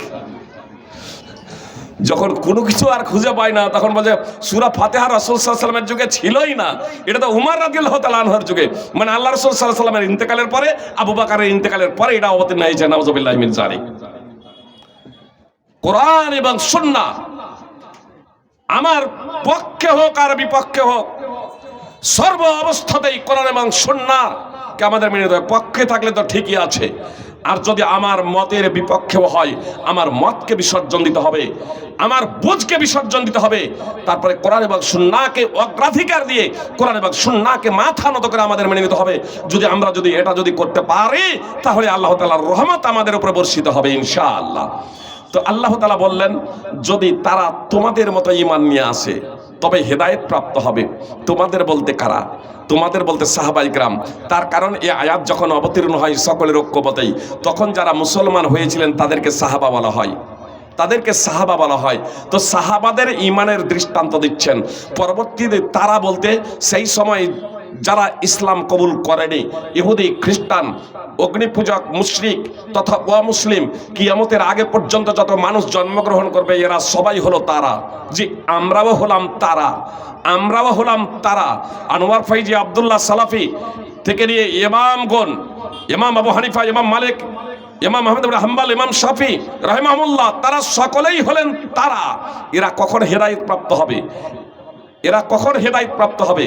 যখন সাহাবায়ে কেরাম রাদিয়াল্লাহু তাআলা আনহুমদের মতো ঈমান আনয়ন করবে। সাহাবায়ে কেরাম রাদিয়াল্লাহু তাআলা আনহুম কিভাবে ঈমান নিয়ে এসেছিলেন? কোরআন এবং সুন্নাহ। কোরআনের ব্যাখ্যা হচ্ছে সুন্নাহ। এই কোরআন এবং সুন্নাহ এই দুটোকে পাশাপাশি গ্রহণ করেছিলেন তারা, কোরআন এবং সুন্নাহ। সুতরাং আব্দুল্লাহ ইবনে মাসউদ রাদিয়াল্লাহু তাআলা আনহু একদা সেই সমস্ত মহিলাদের উপরে অভিসম্পাত করলেন যারা চোখের ভুরু উপড়ে ফেলে। যেসব মহিলারা অনেকেই সৌন্দর্য বৃদ্ধির জন্য চোখের ভুরু উপড়ে ফেলে, দাঁতের ফাঁকে দাঁতকে বেশি করে ফাঁক করে, যে ঘষে চকচকে করে। আপনি সাধারণভাবে মাজবেন, এটা ঠিক আছে, কিন্তু ফাঁক সৃষ্টি করে বিশেষভাবে, দাঁতে ফাঁক সৃষ্টি করে। শরীরে ট্যাটু আঁকে, ট্যাটু উল্কি অঙ্কন করে বা উল্কি অঙ্কন করায়। আব্দুল্লাহ ইবনে মাসউদ রাদিয়াল্লাহু তাআলা আনহু এই সমস্ত পুরুষ এবং মহিলাদের উপরে অভিসম্পাত করেছেন। তখন উম্মে ইয়াকুব নামক একজন মহিলা আব্দুল্লাহ ইবনে মাসউদের কাছে এসে বলছে যে আপনি উমুকের জন্য অভিসম্পাত করেছেন, তাই অভিসম্পাত কেন করেছেন? তো আব্দুল্লাহ ইবনে মাসউদ বললেন, আমি কেন করব না, যেখানে আল্লাহ তাআলা অভিসম্পাত করেছেন। তো বলছে, আমি তো কোরআন পূর্ণ পড়েছি, কোরআনের এ টু জেড, দুই মলাটের মাঝে যা আছে, অর্থাৎ বিসমিল্লাহর বা থেকে নিয়ে মিনাল জিন্নাতে ওয়ান নাসের সিন পর্যন্ত, বিসমিল্লাহর বা থেকে নিয়ে মিনাল জিন্নাতে ওয়ান নাসের সিন পর্যন্ত ধারাবাহিকভাবে পূর্ণ পড়েছি, কোথাও তো এই কথা লেখা নাই। তখন আব্দুল্লাহ ইবনে মাসউদ রাদিয়াল্লাহু তাআলা আনহু বললেন, তুমি যদি কোরআন মনোযোগ দিয়ে পড়তে তাহলে অবশ্যই তাতে পেতে। কোরআনে কি এই কথা লেখা নাই? ওয়া মা আতাকুমুর রাসূলু ফাখুযুহু ওয়া মা নাহাকুম আনহু ফান্তাহু। রাসূল তোমাদের যা দেন তা তোমরা গ্রহণ করো, আর যা থেকে নিষেধ করেন তা থেকে তোমরা বিরত হয়ে যাও। তখন সেই মহিলা বলল যে হ্যাঁ আছে, তাহলে তো আপনার ফ্যামিলিতেও এসব রয়েছে। আব্দুল্লাহ ইবনে মাসউদ বললেন, যাও আমার ফ্যামিলির কাছ থেকে তুমি ঘুরে এসো। অনেক সময় অনেকেই কোনো যখন আর জবাব যখন পাই না, তখন আরে অমুক মাওলানা তো এই কাজ করে, অমুক মাওলানা তো এই করেছে, অমুক সাহাবী তো এই করেছে। সাহাবীদের উপরে পর্যন্ত, এমনকি রাসূল তো এই করেছে, নাউযুবিল্লাহি মিন যালিক। জি, রাসূলের উপরে কেউ যদি উংলি তুলে নেয়, সে তো মুসলমানই থাকবে না, জেনে রাখুন। এ কথা বলে। তা আব্দুল্লাহ ইবনে মাসউদ রাদিয়াল্লাহু তাআলা আনহু বলেন যে যাও তুমি আগে দেখে এসো। তারপর আব্দুল্লাহ ইবনে মাসউদের বাড়িতে গিয়ে ওই সব কোনো কিছু দেখতে পেল না, তার পরিবারে ওই সব কোনো কিছু দেখতে পেল না। এসে বলছে ও সব কোনো কিছু পেলাম না। তো আব্দুল্লাহ ইবনে মাসউদ বলছে, শোনো, আমার পরিবারে যদি রাসূল সাল্লাল্লাহু আলাইহি সাল্লামের নিষিদ্ধ বিষয় সমূহ যদি আমার পরিবারের মধ্যে থাকতো, আমার আহলিয়া, আমার স্ত্রী যদি এই কাজ করতো, তাহলে আমি তার সাথে অবস্থান করতাম না, জি। সমস্ত সাহাবায়ে কেরাম কোরআন এবং সুন্নাহ এই দুটোকে আঁকড়ে ধরেছিলেন। ওই মহিলাও শেষ পর্যন্ত তার ভুল শুধরে নিলেন, সংশোধন করে নিলেন। কোরআন এবং সুন্নাহকে আপনার সার্বিকভাবে তারা আঁকড়ে ধরেছেন। আর আজকে কিছু ব্যক্তি মনে করে যে শুধু কোরআন হলেই যথেষ্ট, হাদিস মানার প্রয়োজন নাই। সুপ্রিয় ভ্রাতৃবৃন্দ, ভগ্নীগণ, প্রচুর দলিল রয়েছে।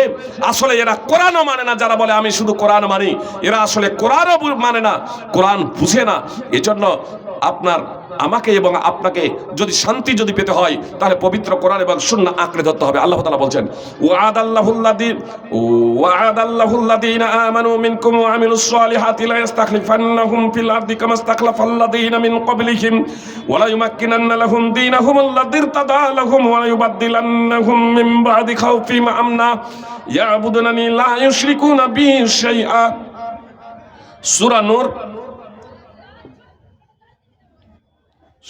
নূর 24 নম্বর সূরার 55 নম্বর আয়াত।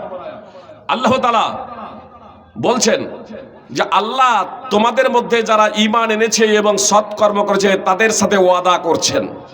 কথা খুব মনোযোগ দিয়ে শুনুন মুসলমান, কথা খুব মনোযোগ দিয়ে শুনুন। আল্লাহ বলছেন তোমাদের মধ্যে, অর্থাৎ মুসলমান, তোমাদের মধ্যে যারা ঈমান এনেছে এবং সৎকর্ম করেছে আল্লাহ তাদের সাথে ওয়াদা করছেন, অঙ্গীকার করছেন যে তাদেরকে শাসন ক্ষমতা দেবেন, তাদেরকে পৃথিবীতে শাসন ক্ষমতা দেবেন যেমন তাদের পূর্ববর্তীদের দিয়েছিলেন, এবং তাদের জন্য যে দ্বীনকে মনোনীত করেছেন তা সুপ্রতিষ্ঠিত করবেন, এবং তাদের ভয়ভীতির পরে তাদেরকে নিরাপত্তা প্রদান করবেন। তারা আমারই ইবাদত করবে, আমার সাথে কাউকে শরীক করবে না। সূরা নূর 24 নম্বর সূরার 55 নম্বর আয়াত। সুপ্রিয় ভাই এবং বোন, আল্লাহ শাসন ক্ষমতা দিব বলেছিলেন। এই আয়াত সে সময় অবতীর্ণ হয় যখন সাহাবায়ে কেরামদের মধ্যে কেউ কেউ এসে আল্লাহ রাসূল সাল্লাল্লাহু আলাইহি সাল্লামকে বললেন যে আল্লাহ রাসূল, আমরাকে ভীত ও সন্ত্রস্ত অবস্থায় আমাদেরকে জীবনযাপন করতে হবে। আল্লাহ তাআলা আর সে যিনি আরোহণ করেছেন সেই মহান আল্লাহ তাআলা সবকিছু শুনছিলেন। তিনি আয়াত অবতীর্ণ করে দিলেন যে না না, কখনো না, তোমরা প্রকৃত ঈমানদার হয়ে যাও, তোমরা সৎকর্মশীল হয়ে যাও, তোমরা ঈমানদার হয়ে যাও, সৎকর্মশীল হয়ে যাও, তোমাদেরকে পৃথিবীর শাসন ক্ষমতা দেওয়া হবে যেমন পূর্ববর্তীদের দেওয়া হয়েছিল। আপনারা জানেন যে মুহাম্মদ সাল্লাল্লাহু আলাইহি সাল্লাম যে মক্কা ত্যাগ করতে বাধ্য হয়েছিলেন, 8 হিজরিতে সেই মক্কা বিজয় হলো, ইসলামী রাষ্ট্র প্রতিষ্ঠিত হলো, আপনার দেশের উপরে দেশ জয় হয়েছিল। সুপ্রিয় ভাতৃবৃন্দ ভগ্নীগণ, আপনার ইসলামী সাম্রাজ্য বর্ধিত হতেই ছিল, এটা কোনো কালের জন্য সীমাবদ্ধ নয়। সুতরাং রাসূল সাল্লাল্লাহু আলাইহি সাল্লামের ইন্তেকালের পরে ইসলামী সাম্রাজ্য আরো বিস্তৃতি লাভ করেছিল। আবু বকর রাদিয়াল্লাহু তাআলা আনহুর ইন্তেকালের পরে ইসলামী সাম্রাজ্য আরো বিস্তৃতি লাভ করেছিল। সুপ্রিয় ভাতৃবৃন্দ ভগ্নীগণ, ইসলামী সাম্রাজ্য বিস্তৃতি হতেই ছিল। আপনার পশ্চিম থেকে পূর্ব, আপনার উত্তর থেকে দক্ষিণ, বিভিন্ন জায়গায় আপনার ইসলামের ছোঁয়া পৌঁছে গিয়েছিল, ইসলামের বাণী পৌঁছে গিয়েছিল। সুপ্রিয় ভাই এবং বোন, বিনা রক্তপাতে, বিনা যুদ্ধে অমুসলিমরা কালেমায়ে শাহাদাত পাঠ করে মুসলমান হয়েছিলেন। ইসলামী শান্তি শৃঙ্খলা বজায় রাখা, ইসলামী শান্তি শৃঙ্খলা প্রতিষ্ঠিত হয়েছিল। মানুষ জি, আপনার স্বামী বিবেকানন্দের রচনাবলী আপনারা অধ্যয়ন করুন, অনেক অমুসলমান, ভারতের অমুসলমানদের লেখনী আপনারা অধ্যয়ন করুন। ইসলাম তরবারির দ্বারা প্রতিষ্ঠিত হয় নাই। যদি তরবারির দ্বারা যদি ইসলাম প্রতিষ্ঠিত হতো তাহলে ভারতে মুসলমান থাকতো না। 1 বছর 2 বছর না, 700 বছর আপনার মুসলমান শাসন ক্ষমতা প্রতিষ্ঠিত করেছে। 700 বছর এই ভারতের মাটিতে মুসলমানরা রাজত্ব করেছে। সুপ্রিয় ভাতৃবৃন্দ ভগ্নীগণ, তারপরেও কখনো কাউকে বলপূর্বক মুসলমান হতে বলেন নাই। তার কারণ মুসলমান হতে বলবেন কেন? আল্লাহ যে কোরআনে বলছেন লা ইকরাহা ফিদ্দিন, ধর্মে বাধ্যবাধকতা নাই।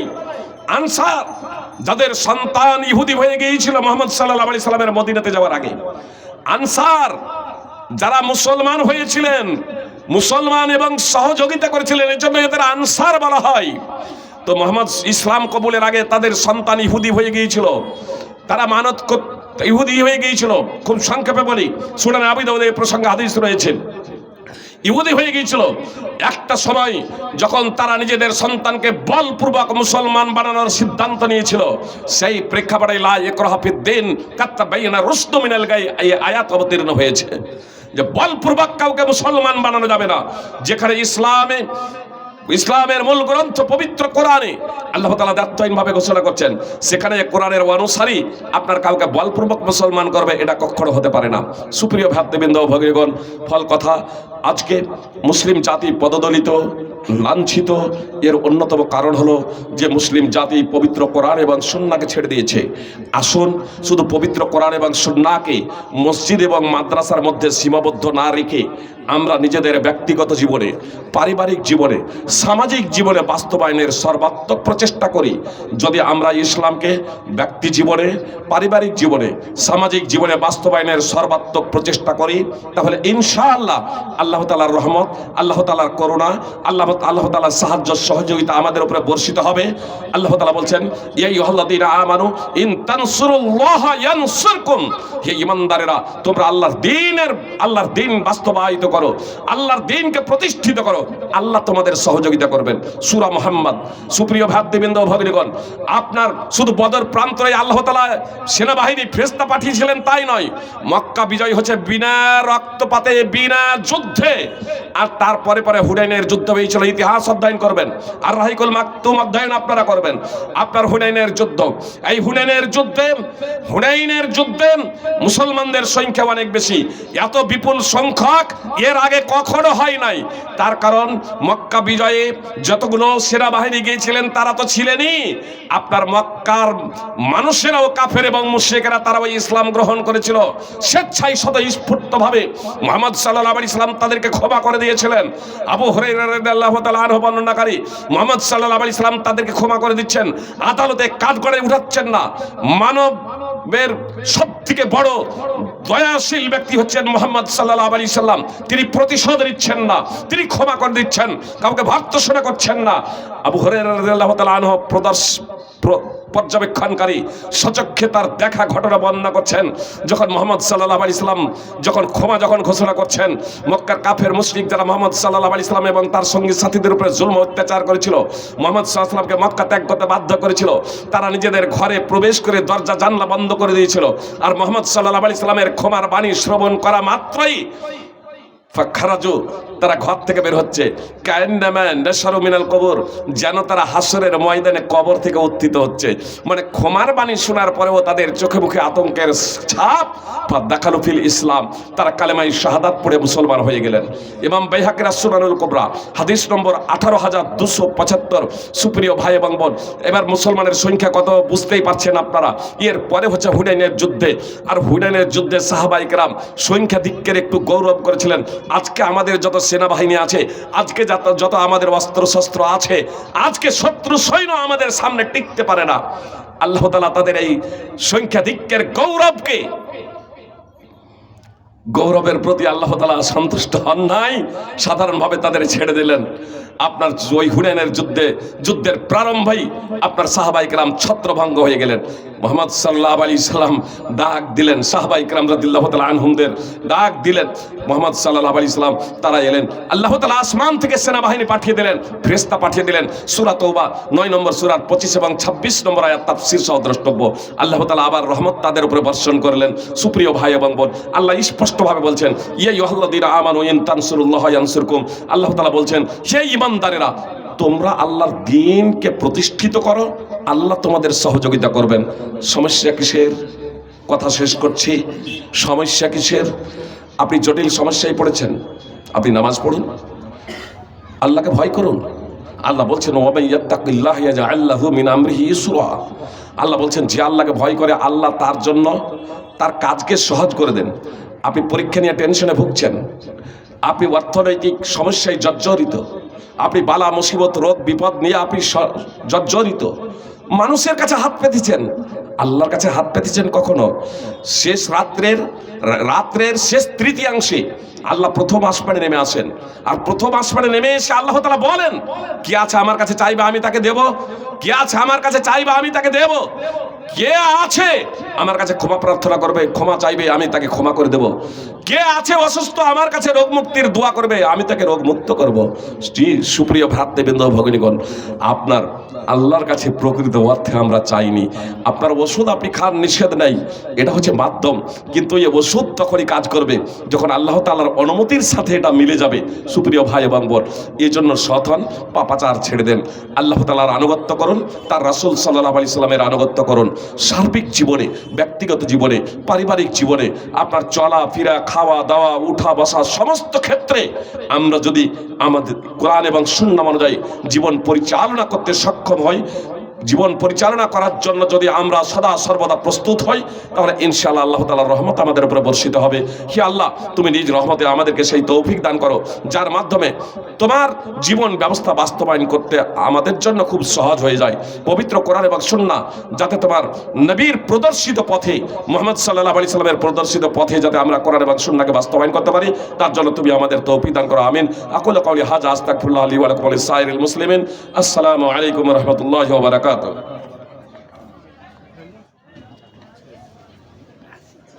ওয়ালাইকুম আসসালাম ওয়া রাহমাতুল্লাহি ওয়া